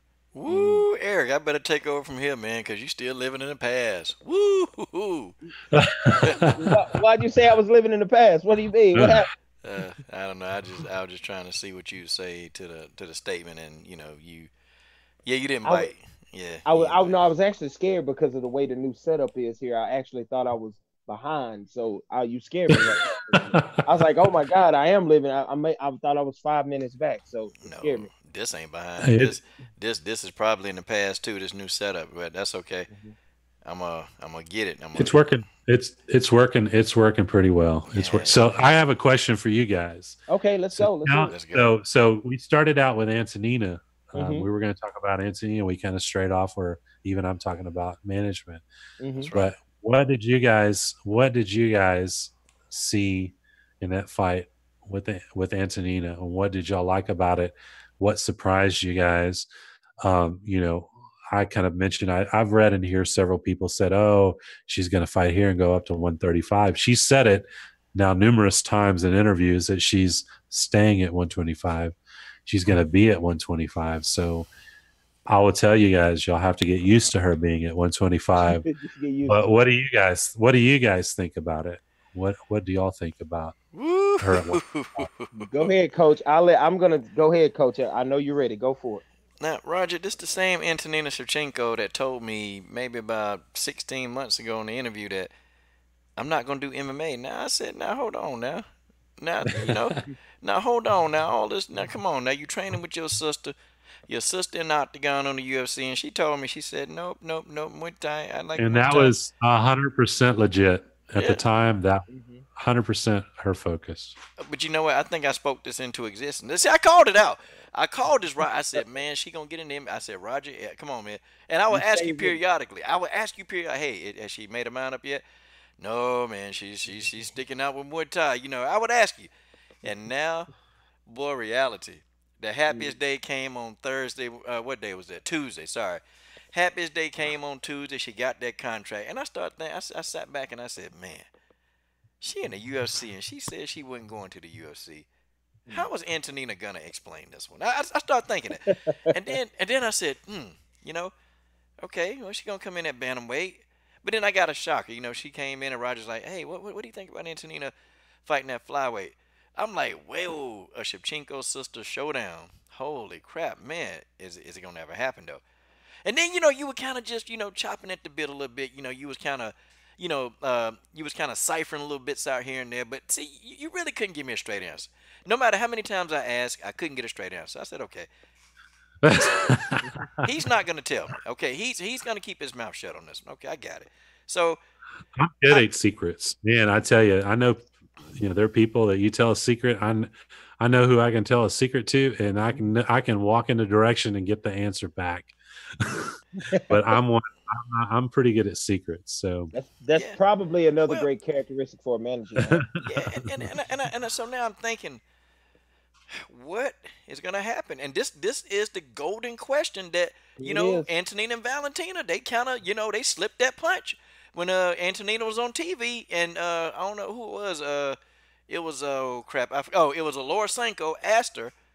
Somebody asked her about the possibility of facing Valentina, and they slipped that punch. And Valentina said something to the extent of, "Yeah, Antonina is good. She's ready now." So my question is, are they gonna fight?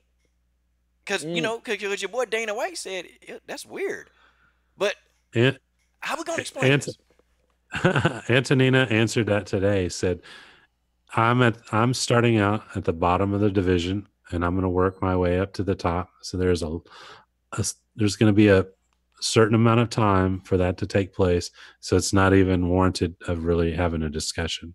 Said we'll deal with that when we get to it.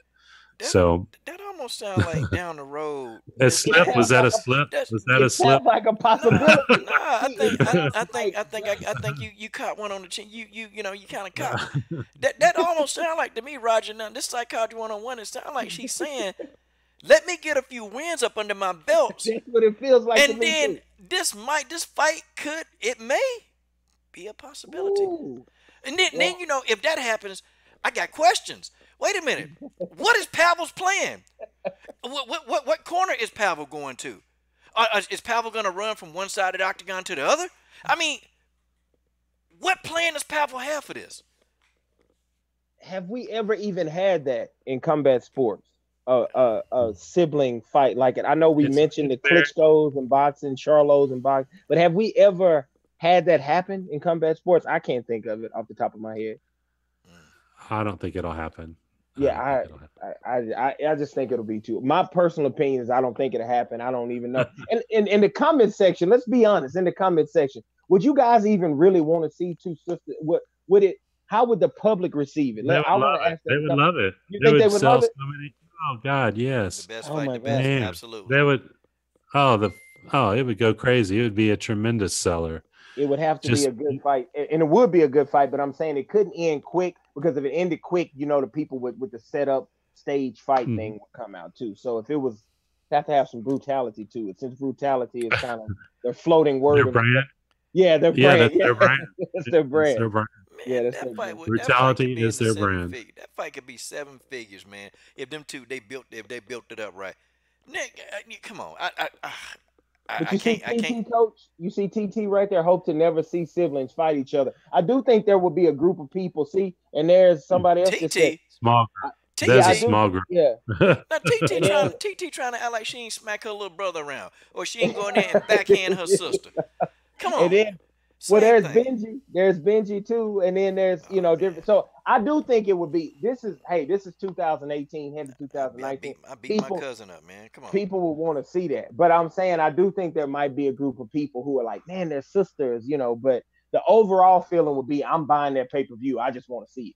So I do Mm. agree with you guys on that. So Yeah, that's just they fought. I Yeah, believe. when it got promoted, people would love to see that. Yeah, they'll buy They that would fight, love man. it. That fight you is But did. I What don't what? I don't think it would ever happen. Okay, Yeah, all I right. don't know too many siblings Mhm. that'll sell out for money. I just Yeah, Valentina and Antonina, they don't seem like the type of siblings that would just I try can't to sell see it. out for some cash. I think they got everything they need in life. That's what it looked Mhm. like to me. They got everything that they Mhm. ever need in life, and okay, some extra money, fine. They've been fighting their whole life, so this is, and I'm pretty sure it's afforded them a pretty nice, stable, able to do stuff. They able to travel, they Mhm. able to do stuff. So I don't think some money gonna turn them against each other. I mean, man. I mean, but for seven figures, I'd be like, yo, hey Valentina, look here. I'm gonna come and I'm gonna beat you up. See, it'll all be orchestra. I'm gonna beat you up in the first round. Give you a That's what couple of people shots. would think. We're gonna Yeah, do that's we're what gonna do it people like we're doing in training. Okay. I'm gonna hit you with a spinning back fist, and then Antonina, you put me in a Muay Thai clinch. And I'll fake it. Cause come on, I'll fake it. I get hit in the head. We'll make a good fight for the fans, and then whoever win, uh, whoever win, we just don't be salty about it. Okay. yeah. See, I'll be orchestrating this behind the scenes if it was my sibling. And I think a lot of people would think that. And the late great Emmanuel Stewart said, "Rest in peace to Emmanuel Stewart."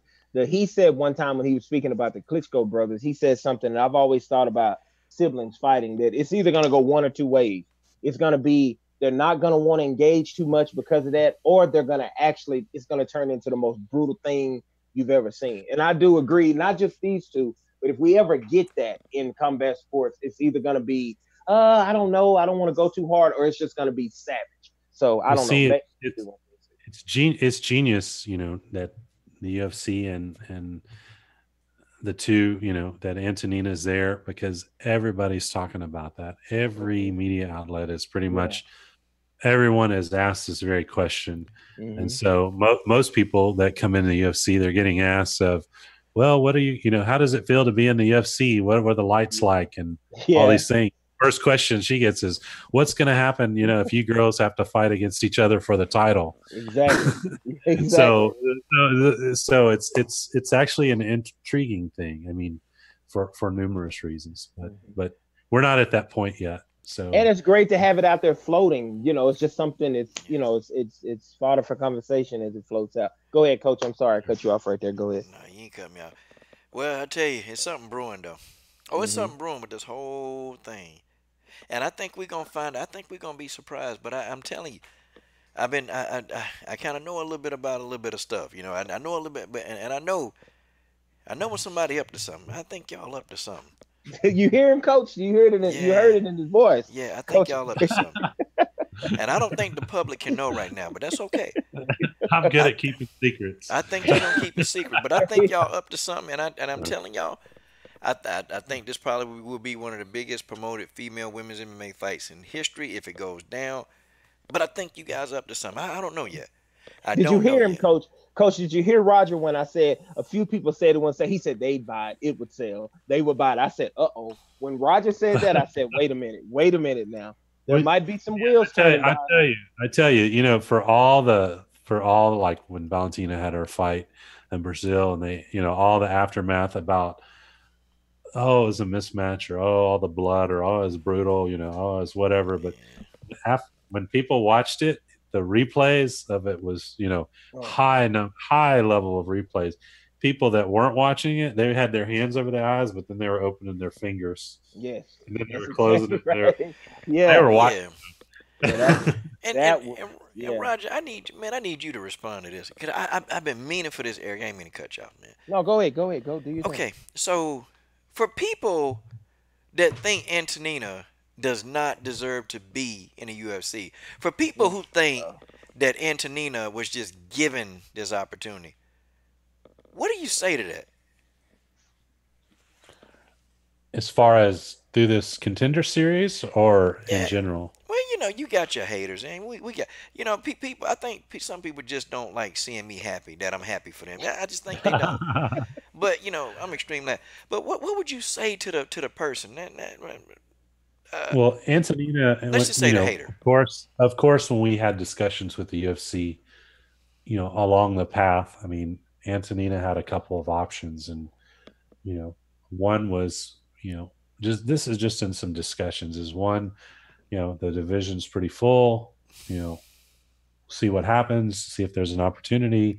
There may be an opportunity later, and then I've talked to the UFC for years about Antonina, not necessarily us pursuing them, but we've had discussions. They knew who Antonina was. They knew her for a long time. I mean, not because the fact that she was fighting, she competed in Muay Thai at 142 or 140-ish.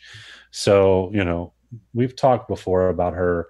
They wanted or explored the idea about her, possibly fighting at that weight in the UFC before, but Antonina wasn't big enough to fight at that weight. She was doing it mainly on same-day weigh-in fights. That was what she was mainly doing.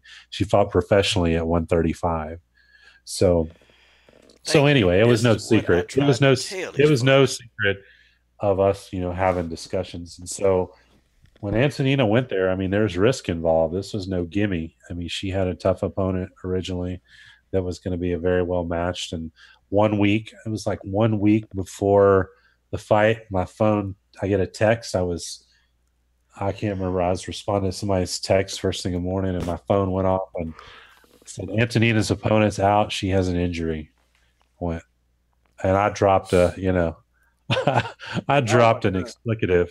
Yeah. Yeah. And they said, obviously we're going to look for a replacement, and we're putting out feelers now, and and we're gonna try to get make sure that she has a fight. And they put it out there, and the stars aligned, and her opponent obviously had just fought just a few weeks before, and you know not only when when the opponent changed, and of course she took the notice on 1 week, and she's to be commended for that, but it changed the type of fighter that Antonina was going to fight too. So there's some adjustments had to be made to accommodate that in the last week. But I told you guys before, Antonina is a fighter that she's not just a plan A, plan B fighter. She's plan A, B, C, D, E, F, G. Preach.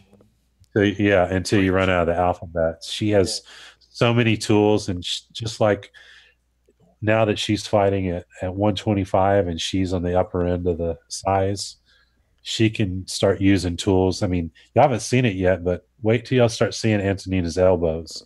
She threw a combination, somebody and her opponent had her back against the cage, and then she threw an elbow. And when she starts letting those elbows go, which can expect to see those anytime with the right opponent, Preach. I think you're in for a treat. Preach.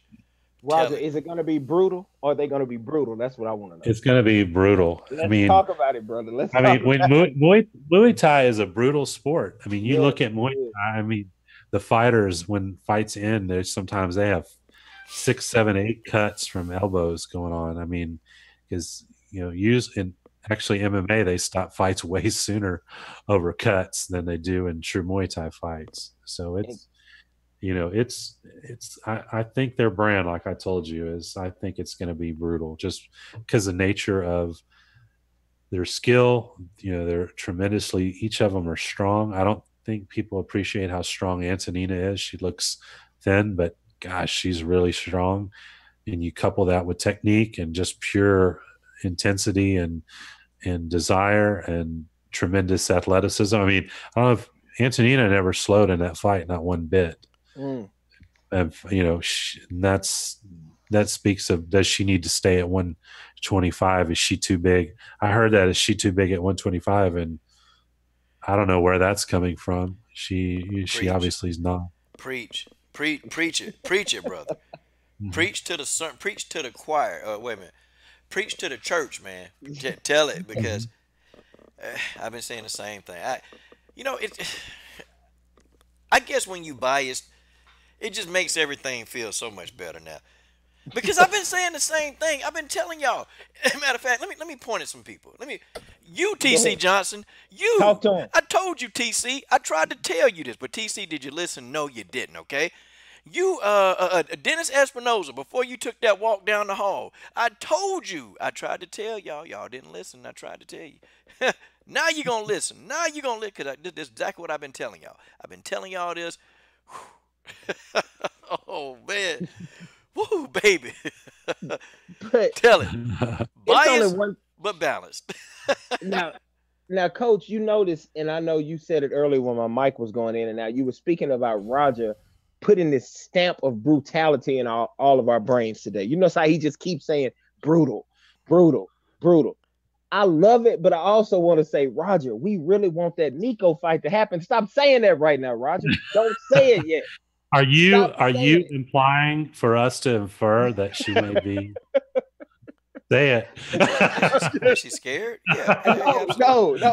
I'm just scared. saying. I'll say it. Yeah, you're being a provocateur there, Eric. You got it in you. I can see it. Well, you know what? And Roger, you're gonna get blocked, Eric. You're gonna get blocked. And between you and me, Roger, Eric was the one that picked Holly Holm to beat Valentina. There we go again. And you know what? He did. And I'm gonna tell you how. Because when everybody was picking on me for picking Valentina to win, he was right there laughing with him too. So, he has this thing, Roger. Let me tell you. Anybody Holly Holm fights, he'll come back and say, I picked Holly against that person. He used to say Cyborg, but now we're on with you. He's switching it to Valentina. He just says, wait. Oh, so you didn't pick Holly to beat Cyborg? I did not pick Holly to beat Lies. Cyborg. I Oh man, said I'm picking God gonna Cyborg, strike you dead right now. but God is Holly's gonna put up a better fight than people thought, and I still think I was correct about that. Holly So got that's all I'm saying. Holly got beat up. She just met only she got out of that fight due to her footwork, man. Holly got I beat up. still That think eye. we should have Holly finished the Holly fight. is a good fighter. People, they hate on her, and it's not warranted. She's a good Very. fighter. It's just Antonina is, excuse me, Valentina. Well, Antonina too. They're just on different levels, Yeah, both that's of true. them. That's Wait a what I'm minute. saying. Wait a minute.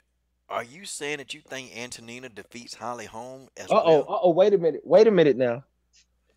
I'm listening. I'm listening. If I were betting and I were going to put my money and skin in the game, I would bet on Antonina. He said it live, y'all. Woo! I mean, that's the easiest way I can say it. I did the same thing, said the same thing when Valentina fought Holly. That's just comparing the two, and of course, I always could be wrong, but in my, when I look at their skills and I look at how they fight, I just see it. I Now see you it going See, you Antonina's be way. fired as a manager. You supposed to be biased. You supposed to be the most biased person on the planet because you won't be a manager that long if you don't believe your fighters can win. There's like, but you have to be honest. You can't let your bias influence when it comes to be making real decisions. Hmm. hmm BS, and yeah, that's one thing, but you cannot. You have to be honest with yourself, your fighter, everybody. You know, you you can't feed them to lions. That's not being a good manager. Hey, champ. Yeah, champ. You're doing great, champ. yeah, I'd yeah. probably be fired. I'd be fired by a lot. hmm We would have like battles. There would be Uh, no champ. There'd be Yep. no champ calling, and high expectations about not being a knucklehead. You have athletes throwing millions of dollars away because their managers are yes men. man, Really, Now, that's yeah. crazy.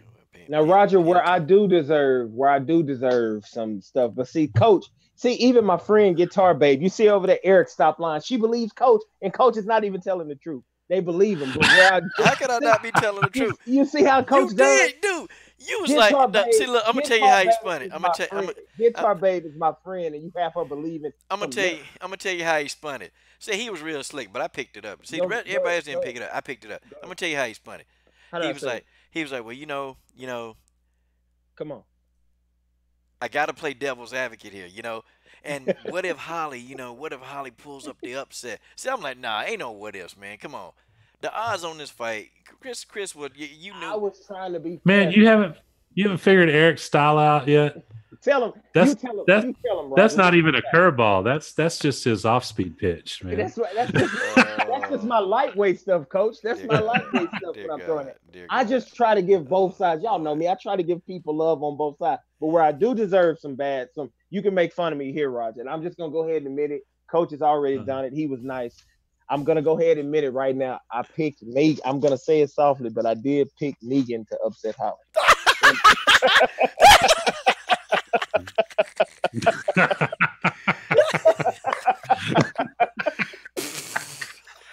and it was, you know, I did it in my own way. I didn't say for sure, but I'm gonna be honest with you here because I'll say it. But something told me, and it was somebody who was a TC coach. I think TC got me pumped up that day too. Yeah. TC was all behind it, and I said, Megan might pull off this upset. So I did do that. I did do that. So I will take the credit for that. But him saying that I picked Holly to beat Cyborg, nope, and I did not pick Holly to beat Valentine either. Don't believe him. Don't Notice, believe him on notice that. how he's still trying to justify it. If it wasn't true, why are you Because so you, running? let me ask this: what made you decide to pick Megan? oh my What God, made I you knew you decide? were gonna do that. I knew you were gonna do that to me, Roger. Let me Uh, tell you why. Let me go ahead and tell you why. Tell And him. look at Brittany. Look at the War Machine laughing at me. Another one of my friends in the comment section laughing at me. Guitar Babe, you just already sold me out. I still love you. Look at TJ saying I'm lying. I it's still all love you. family. It's all That's all family, love. Eric. It's Y'all all know the family. motto. It's all love. You know the motto. But anyway, the reason I thought, and I'm gonna tell you why I thought, you see the first few minutes before the first few seconds before Holly, being the expert she is, changed the game and took it, and she started, she took her to the ground. I just thought that the power, I felt like somewhere in there, Megan was going to catch her and finish her. And when I saw that knee land early in the fight and Holly's hands went up, like almost like she was praising the Lord, her hands, both of her hands went up in there. I thought Mm. at that time, maybe I had it right, but where I was so wrong, and coaches told me this so many times, I was so wrong. It's there's levels to this game, and where Megan Mhm. had been was not even close to where Holly had been, and that showed. Mhm. So that's where I made a mistake. I'll admit it. I was basing it on one aspect of the fight, and I kind of got caught up in that power thing, and I thought maybe she was gonna hurt her, and I thought it was right early when she hurt her early, She did. and she switched it up. Well, what Well, see, about pre-fight before the fight actually happened? What got you on board before then? Well, the weigh-in tipped me a little bit, and I even put it in one of Even my before videos. even before the I wasn't weigh-in. I wasn't as I wasn't as sure about. I was kind of leaning a lot more toward Holly before the weigh-in. After I saw the Okay. weigh-in and the size differential, I kind of I allowed myself to go into there, and I just said, hey, I think maybe, and then I wanted to roll with the upset special. I was kind of rolling the dice. I said maybe this is going to be the upset here. So before the fight, though, my common sense was very much in place. But it seemed like right around the weigh-in, I said, wait a minute. Megan is a bigger. She might actually hurt Holly and do something to her. Hmm. well, see, Go Interesting. ahead, coach. I'm gonna Go tell you, ahead, coach. I know you got it. I did a film study though, on what Megan actually did right in that fight, and I'm still convinced of it right now. If Holly would have remained standing, I think she would have got hurt because Megan actually hit her, with a couple of good shots, and I'm like, Megan's stand up actually is not that bad. It's decent. It's not like the best, but she was actually finding ways to land.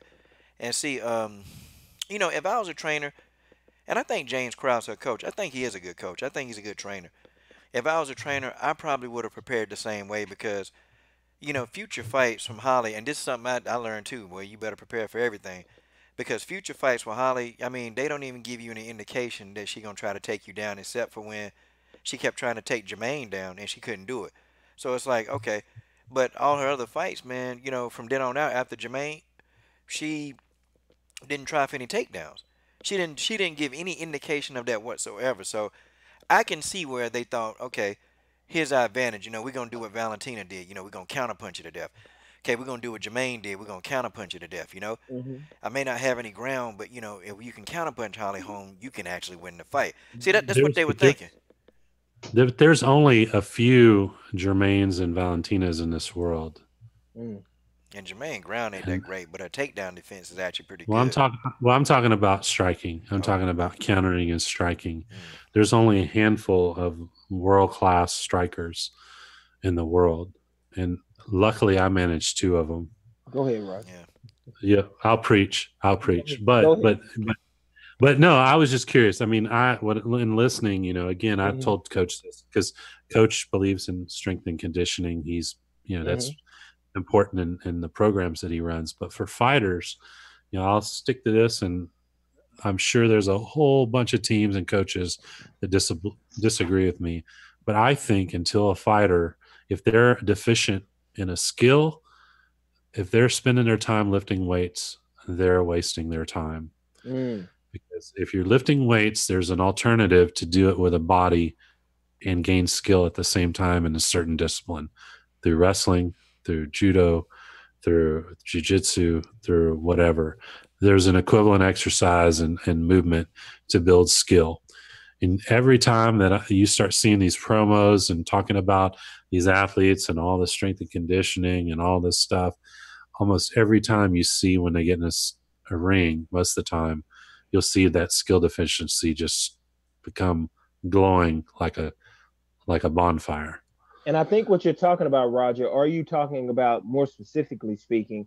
Are you saying in the lead up to fight, all on Megan's Instagram, so much was her with all these weights? She was doing so much weight training. Is that what you're speaking about with the? I heard people commenting on that Yeah, she was man, doing so much so weight. big. Yeah, they said, oh, she's going to be so big. She's going to get, be that much bigger, have that big of an advantage. But if you're fighting somebody with the skill, then, with more skill and size will, obviously make an advantage. But if Yeah. it's just size and someone Mm-hmm. has appreciable, skill and size or more skill and enough size, then it won't matter. And that's what happened, in that fight. So I don't know if you never can tell by Instagram, Mm-hmm. but at some point in time, if you put it out there too much, most of the time that's the reality of what's going on. I can tell you now, Valentina never lifts a weight, not one weight. Wow. Really? Antonina does not lift one weight. Nope. Wow. Nope. Man, But I can tell you I they're get the them some strongest. cleans. They're both they're probably the strongest in their division. Well, their I can definition and their definition is so, they have such definition. And I also remember Wildest Moment speaking about like just putting an arm around, I guess, Valentina to take a picture and the muscle that Valentina has. So to hear you say she lifts no weights, I'm like, wow, she just gets that naturally. no, So I mean her coach Pavel has, he has developed systems yeah. when they work out and when they work out and off season and when they approach a fight, his system that he's developed, it works all the different type of energy systems that you're going to use in a fight. And like I'll give, I've said this as an example before, is it doesn't matter, what kind of exercises you do, but if you're on the ground and you're a heavyweight and you have a 250 plus pound heavyweight laying on your chest and you can't get them off of you, it doesn't matter how much you bench press or squat. It doesn't matter But see, when you're That's in so that true. position. I still think what you're saying is accurate, but I also still think some of the other supplementary stuff, it's like you gotta do it in balance. And I think Yeah. some of that Uh, stuff is needed, but I agree, but it's got to be a balance. You can't do, you probably need to really, like you said, be doing more technical stuff. But I think the running, the cardio, and I even think the weights is gonna help, with the technical stuff. I think it'll help, it'll help you get some type of advantage, some type of strength advantage while sure. you're working technique. Sure. So I think there's a place Sure. for it, but if you're spending, 80% of your time lifting, it's just not gonna do anything. I mean, you're getting a body, that's, strong and buff, but you're not doing anything. Mhm. It's Coach and Roger, I'm sorry, I have to share this with you guys. My favorite comment of the night so far, my man TJ just provided. It is a diss on me if you see it says bravado. win money guaranteed betting on MMA. Just bet against Amazing Eric's picks. Do what? He said win money guaranteed betting on MMA. Just bet against Amazing Eric's picks. Yep, So, yep. He bet Holly and Megan. So yeah, you could have got you some money on them fights. oh my goodness. Shout out to my man TJ. That is the best Or comment you, of the night. or Yeah, you get, or you get. That's what you got, Eric. I tried that's to. wrong, man. I was wrong about the Megan fight, but you have them believing this other stuff, coach. That's just so not true. I But tried, that's okay. but I tried to tell you. I tried to tell you. I said, Eric. I said, man, you You better not. did. You better. Yeah, I said, there's levels to this. On the Megan thing, you And did try to Megan tell me. Anderson told me, and Megan Anderson made Holly into a darn world black belt BJJ at blue belt. I mean, Megan Anderson turned Holly into the best grappler in the world. Megan Anderson then got Holly another title shot. Yes, Megan she did. Anderson made Holly Holm into a world beater. But I keep telling people, look, when people come at me, you see Holly's ground game. What that's the ground game she's kind of always had. She just decided to use it this time because, you know, she wanted to mix it up. But she wouldn't have tried to do those same takedowns. She wouldn't have tried that against Valentina. Notice she didn't try that against Cyborg. She didn't even try to remotely for a takedown. She just held against the back of the cage. I mean, Holly is smart because she know who she can do that to and who she can't do it to. Like she know. Like even when she fought Marion Renault, she refused to go to the ground. Even though Marion, jumped guard and tried to get into a guard, Holly Holm was smart. She said no, and she kept letting Marion get back up. Hmm. Like she's a smart fighter. I give her that. So Hmm. Holly knew. Like if Holly next opponent, if it's Amanda Nunes, I guarantee you Holly Holm will not try for a takedown against Nunes. I can promise you that. Mhm. Yeah, I yeah. don't think she'll try it. I think she will believe in her striking and she'll try to make Amanda walk into something. That's gonna be her best bet because she go to the ground with Amanda. I don't know that BJJ skill gonna take over. That's right. Yeah, that's true. And I'm gonna just say I believe you on that. I'm not gonna even try to step out again. I'm just gonna say amen. That's what I'm gonna say. So that's gonna work for me right there. I'm gonna learn to listen to you guys. So no, I think if we look at it, I will say this, and Roger and Coach, you probably won't say this surprise you. I say this, then I got to get ready to jump off, guys. But I will say that Holly's power, I saw it the way she was even able to hold Saba. I think she tricks people. I've heard a lot of her opponents say that she's a lot stronger than you think she is. Like when they get in the clinch, and I think I kind of felt like Megan thought she would be able. Was it Joe Rogan? Somebody said during the fight, if Megan's been training with a lot of other girls, she probably hadn't had girls who can actually keep her on the ground. And I think Holly was, for me, her power surprise. Did that surprise either one of you two, or you pretty much already knew that? See, oh, go ahead, Roger. I'll let you start. Go ahead. I'm gonna sit in the back seat and I'll chime in after. Go ahead, Coach. See, you know what, Holly. When you look at Holly, she's not comfortable on the ground.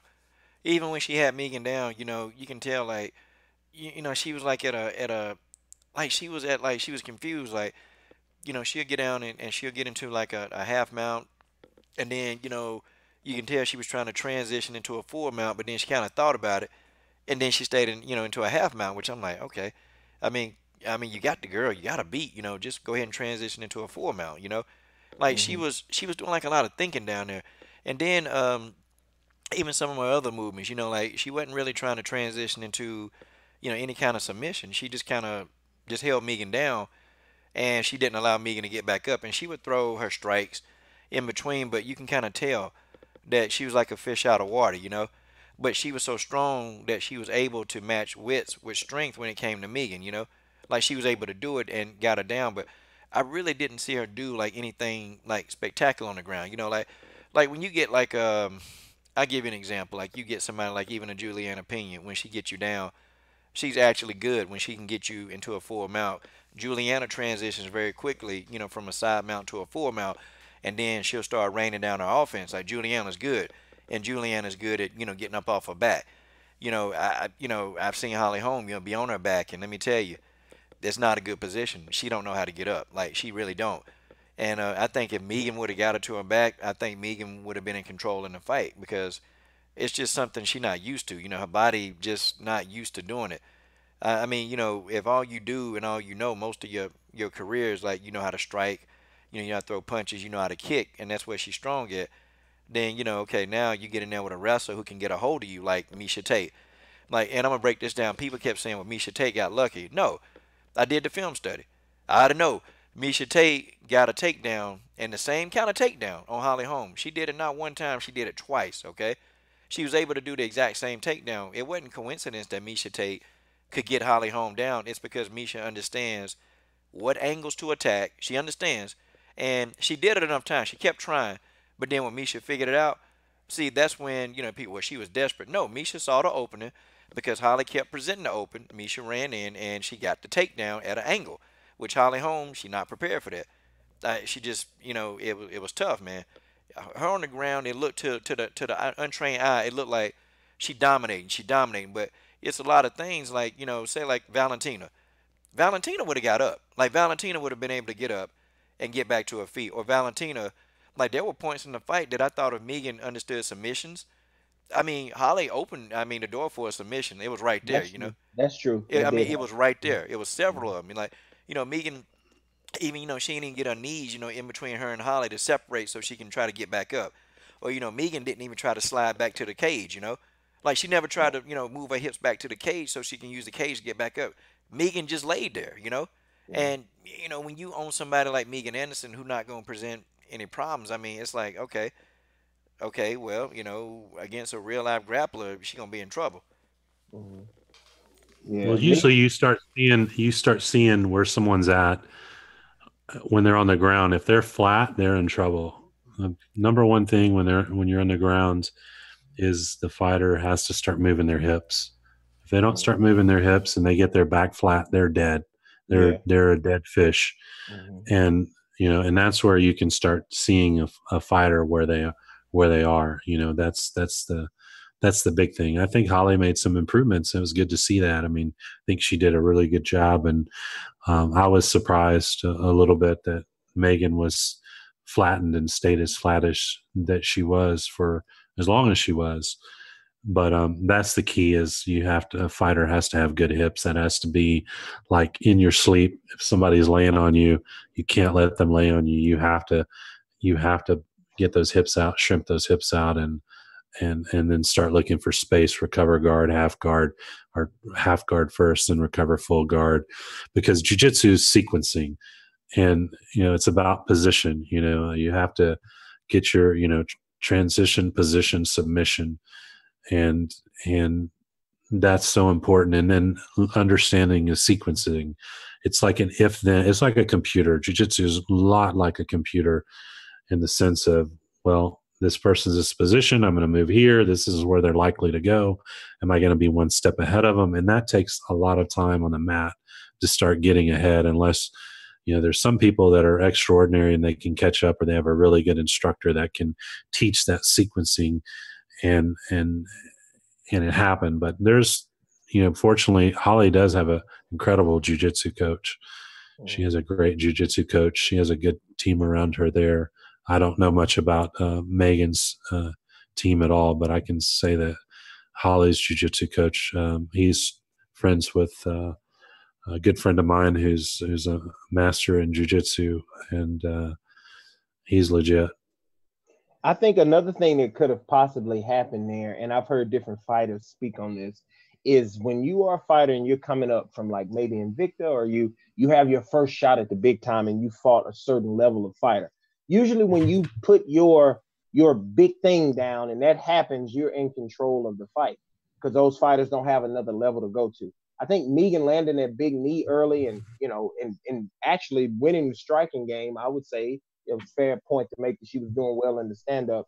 When Holly switched it and showed that different level, it seemed like Megan froze at that point. And I think that speaks to what Roger was saying. Like she was just laying flat. It's almost like she was just kind of frozen there on the mat. It's almost, so I was just wondering, like, coach, do you think maybe the lack of skill and the training that's needed there, and also the moment, do you think when Holly went to another level, maybe that just kind of locked Megan up and took the rest of her confidence away? That's why maybe she just laid there. I don't think her confidence was gone. I just think she honestly didn't know what to do. Like she was confused, Mm-hmm. and you can tell, man, because she kept, like she would make a movement, but it wasn't a technical movement. It was like a desperation, I got to get up movement. But like she was honestly confused. She didn't know what to do. Like, Mm-hmm. and she was looking to her corner, man. She had a look like she looked back while she was on the ground at her corner, and it was almost like they couldn't offer any help. Um, you know, Now I gotta disagree. Now, and I think Jensen might be in here trolling, but maybe he really feel this way. I don't think Megan Anderson actually sucks as a fighter. I don't think she sucked. I just think that she was rushed. I think that that I think her head was a little gassed up. And instead of just doing what Leah Lesson did, Leah was like, yeah, I want to fight Cyborg before she retire. See, notice how Leah said it, before she retire. Mm-hmm. So that says a whole lot of things. Like, I'm not ready yet. I'm not ready to fight. I don't have the skill necessary. I need more time. See, that Leah said that in one statement. Now imagine what Megan could have did, and I'm reading body language, because on the Ariel Hawani show, she really couldn't have said that either, because see, she had already said that I'm not afraid of Chris, and Chris need to fight real featherweights. Chris need to do this. See, Megan had already talked herself into a hype hole, and unfortunately, she couldn't crawl out of that hype hole. She couldn't do it. Yeah. So Mm-hmm. now we know. Now we know the truth. We know exactly what would have happened to that girl if she'd have fought Chris Cyborg. It wouldn't have been pretty. It would have been ugly, very ugly. And we just got to understand that right now, because I think she doesn't suck as a fighter. I just think that they were a little hasty in really pushing her this fast. I think they should have just let the girl. I've been saying this for years. Just let her develop. Let her, mature in her time. Even if she got to turn 31 and she matures, you know what? Just let her mature. Just let her Mm-hmm. mature into the fighter that I know that she can be. But her being garbage, I don't. She's not garbage. To do what she's done in 5 years, to be the Invicta champion, that's a great feat. And Megan's only been in the game for 5 years. I mean, she's extremely green. So she's a young talent, and I think she got potential. So Mm-hmm. I'm gonna continue to say that. I hear you. I hear you. And Man, and man. if you're telling me Megan is garbage, then I gotta ask you the question. I gotta ask you the question, okay? What would you have done differently? If Megan is garbage, okay, do you think you could win an Invicta title? Do you think that you can step in Megan's shoes, get in that octagon, and beat all the opponents that she faced en route to win the Invicta title? If you telling me yeah, then Megan Anderson need to hire you. Megan Anderson need to hire you as a consultant, okay, to tell her what she need to do. Because if you can't step in Megan's shoes and do what she did, then you can't call her garbage, man. You can't call she not garbage. She was the Invicta champ, man. And Invicta, they not on a level on the UFC, but they got some talent, okay. And to do that with 5 years of experience, to me that's good. I was really big on Megan Anderson from the jump. I was big on it until she started, calling out Holly and Jermaine. I'm like, why is she doing that? They would beat her ass. They'll beat her down. Nope. Just wait till the division develop.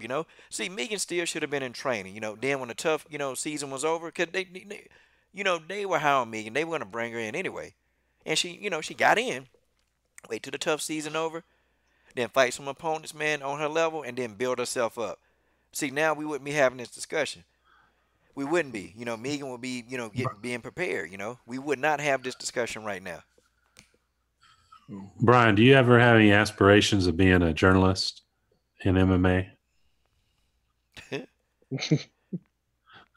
Well, I think Anthony answered that. But my thing is, and I'm not picking on you, Brian. I like you, man. I mean, I got a lot of love for you, man. But you really, before you make a blanket statement, you really got to research what you're talking about. Because when you told me that Sarah Kaufman was trash, I mean, dude, you got to really research, and then you got to research who they fought and who they fought, because you'll have a better understanding, and you'll think twice before you call somebody like garbage, complete trash. I think he's trolling a little bit, but he said he wasn't trolling on this one. But I mean, well, I hear you, but man, that's for anybody. Listen, for anybody that's willing to put it on the line, get in there to entertain the fans, whether you like them or not. That's pretty extreme. It's really not. It's not something that, I mean, like them or not. I mean, they're fighters that I just don't like, but I would never. I would never say that of them. Now, I myself, it's funny. Go ahead, Roger. I'm sorry. No. That's just because even though I don't like them, I respect them enough that they're willing. Because I've been punched in the face. I've had broken bones. I've had different things. So because of that, I think like, saying that is just way, way out of line.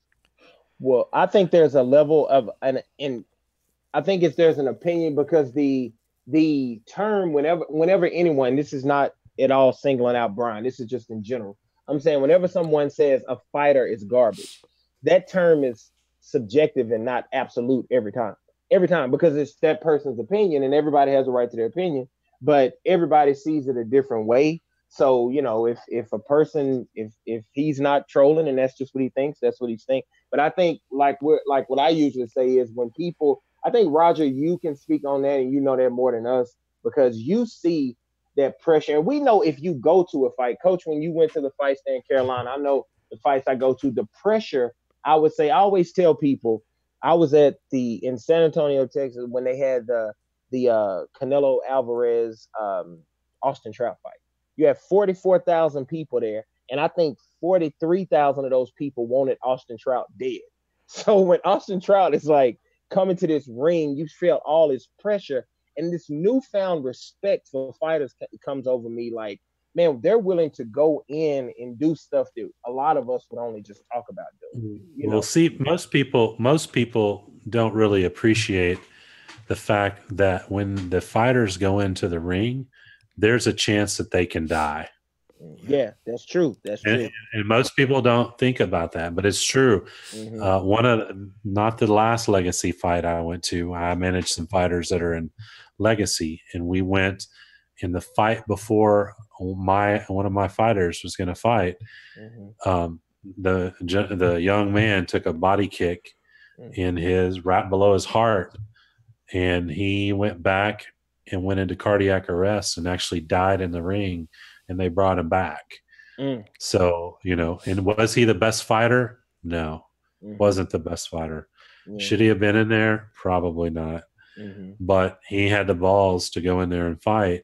That's what I'm saying. And he was fighting a really good fighter, but he made a lot of mistakes along the way, and his team and everybody around him failed him by not being honest with him. Like I was talking about integrity and being honest. Mm-hmm. Is I mean, I had a fighter in this, and it broke my heart to tell him this.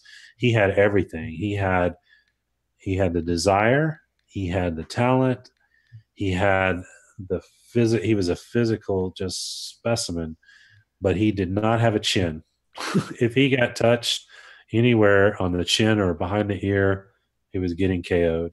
And Wow. I had to break it to him. His coaches, several people, they were like, but it's so hard because he wants to do this so bad and he's so talented, but that was his one thing. And I had to sit down with him and I had to tell him, look, I said, you need to stop doing this for your family. You got to stop because I don't want to see you in 5 years, 10 years, or whatever, being, punch drunk and, having all these things because you only have so many of these and you've had too many already in training and in fights. And so, it's real. So to call someone garbage for going in there, I don't get it. I can't Yeah. appreciate that at all. Or they call many of the fighters garbage when you don't even know 80% of the roster. I mean, that shows is ignorance, you know.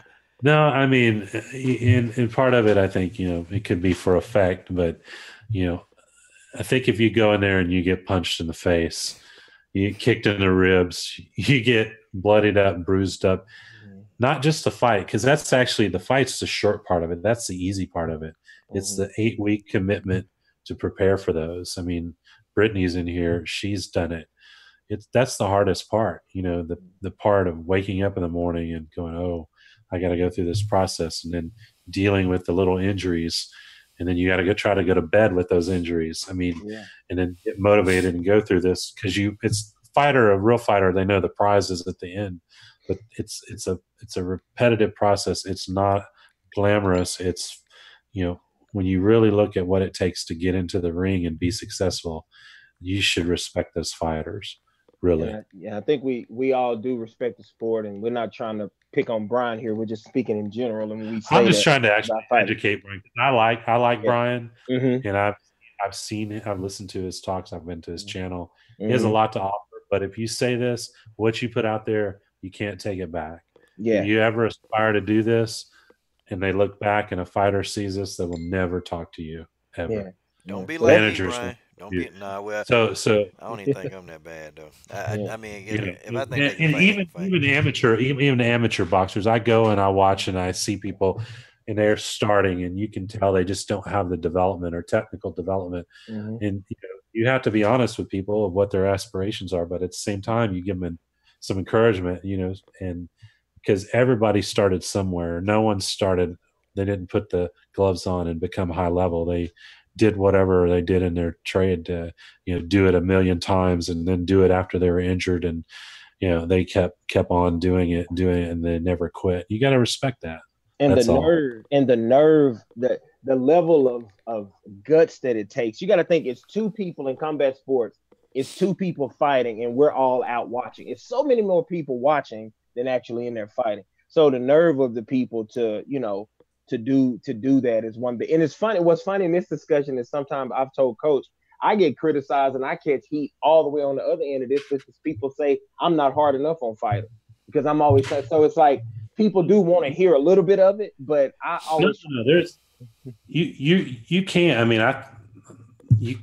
It's just like anything. A fighter is only going to get better. Like in training, is being held accountable. They mm-hmm. can, there's gym warriors that they can go in a gym and blow everybody up. That's I right. mean, they're awesome. Mm-hmm. They're in the gym, they get in the ring, then the tides turn where they're not in control. Like they're really good when the fight's going their way.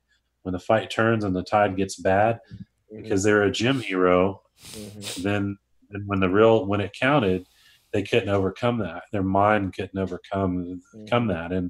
And so again, it's a process that I think if you again, if you don't it's like any sport, you don't necessarily have to be in there and get punched in the face to understand. Because there's like football, there's some great football coaches that didn't necessarily they weren't superstars, or some didn't even play football. But it helps to be a fighter, because to go through the process, to understand it and understand how difficult it is. Because at the end of the day, if you like go through the true spirit of martial arts, which all this is based on, it's not about the winning and the losing. Part of it's the process, because everyone at some point in time is going to face a defeat, whether in life or in the sport. Terrible is subjective. Terrible, that is a very subjective, unless and again, I don't know Brian's background about boxing or jiu-jitsu or wrestling. I've been lucky. I've trained in most of those disciplines from a very young age, and so I have a basic understanding, and have worked and been around coaches that are the top of their game. So, when they say a person's terrible, I take them at their word. But just a layman, it's very, very subjective and not objective. Yeah. I always say, I criticize a fighter. I get on them. When they do dumb. Sorry, PG-13 challenge. When they do dumb stuff, but I can give them their respect. I can give them their just due. Like I'm not a fan of Bojangles. I'm just not. But but then the performance that she put on against Jessica Andrade. If you're fighting Jessica, that's who you need to be watching. That video of how Joanna actually picked apart Jessica Andrade, and she did it. She did it better than anybody. I think anybody could have done it. So I mean, I got my fighters that I just got an axe to grind. I'm just grinding that axe and grinding it. But I can still recognize if they do stuff. See, when you get to the UFC on that level, or even in Invicta, I don't think anybody sucks. Sometimes they can be just, they ain't that good. But then that could be subjective. Well, if you're not that good, you don't totally suck because you got the skill set. Obviously, if you're in Invicta, I guess Shannon Knapp saw something in you. If you're in the UFC, Dana White or Sean Shelby or Nick Maynard, they had to see something in you. So you reached this level not because that you suck. You had to have some kind of skill that made them take notice, because the UFC, they're not in the business of giving out contracts just because they like you. They don't do that. They're in the business of giving out contracts because they want to make money. And if they don't think that they can see something in the future with you, they take it. Just like if you get on a losing streak, well, that's a bad thing, and eventually they will get you out of there. It's inevitable. Like I think we were predicting fighters who were gonna get cut. Man, what didn't we predict one night, and all those fighters got cut? I think we did a prediction, man. Like, man, if this fighter lose, they're gonna get cut. Yeah, we called it. But that's the UFC. That's it. That's how it goes. That's the UFC. Fellas, it is 11:40 West Coast time. So okay. I'm gonna have to slide out here. Well, let's do this. Let me get everybody closing thoughts. I normally do this, to get people closing thoughts, and it's just one last thought from everybody. The background music plays, and then Eric, whoever got to go first, just start first. Or I'm just giving closing thoughts on tonight. Okay, is the music started yet? Cue me up. The music has started, sir. Okay, I want to say my closing thoughts. Shout out to Roger for coming through. Roger, always a pleasure to be on with you, man. Always a pleasure to be on. Great to see everybody again. I haven't been here with you guys in a long time. Miss you guys. So good to be back. I also want to say tomorrow is a huge day. We got Marion Renault coming. We have Valentina and Antonina. We have them coming. Expecting to see all you guys back. Much love. TJ, much love to you with your hating comments. I love you, bro. And seeing everybody back. So that's my closing thoughts, and I'll give it to Roger now. Hey, Eric, I tell you, it's great to see you back. I've been asking Coach, when's Eric coming back? So this is a treat. Glad to see we got you here. And thank you guys for listening. And it's always a pleasure. And I think tomorrow will be a treat. I'm glad to see Antonina and Valentina get to come on the show. Well, this will be Antonina's second time, and this will be Valentina's first time. So we definitely gonna have a lot of fun with those girls, make them laugh.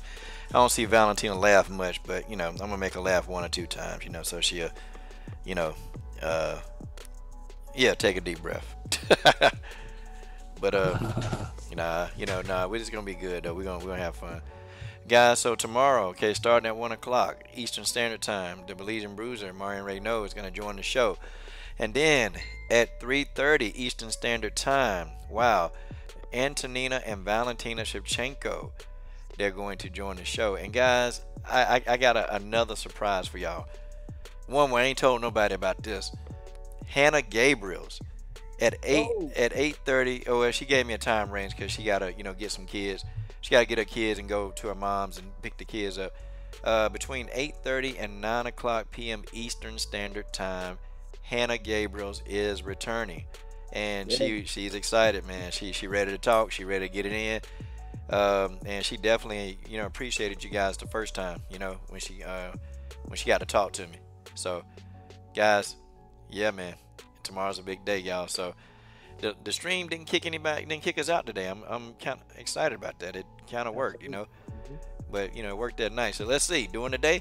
But guys, if the internet and the stream doesn't act right, we will do this on archive, and it'll be recorded and it'll be put up. So you'll get it maybe 4 or 5 minutes after it's done. Okay. And that's it. Thank you, everybody. Peace, fam.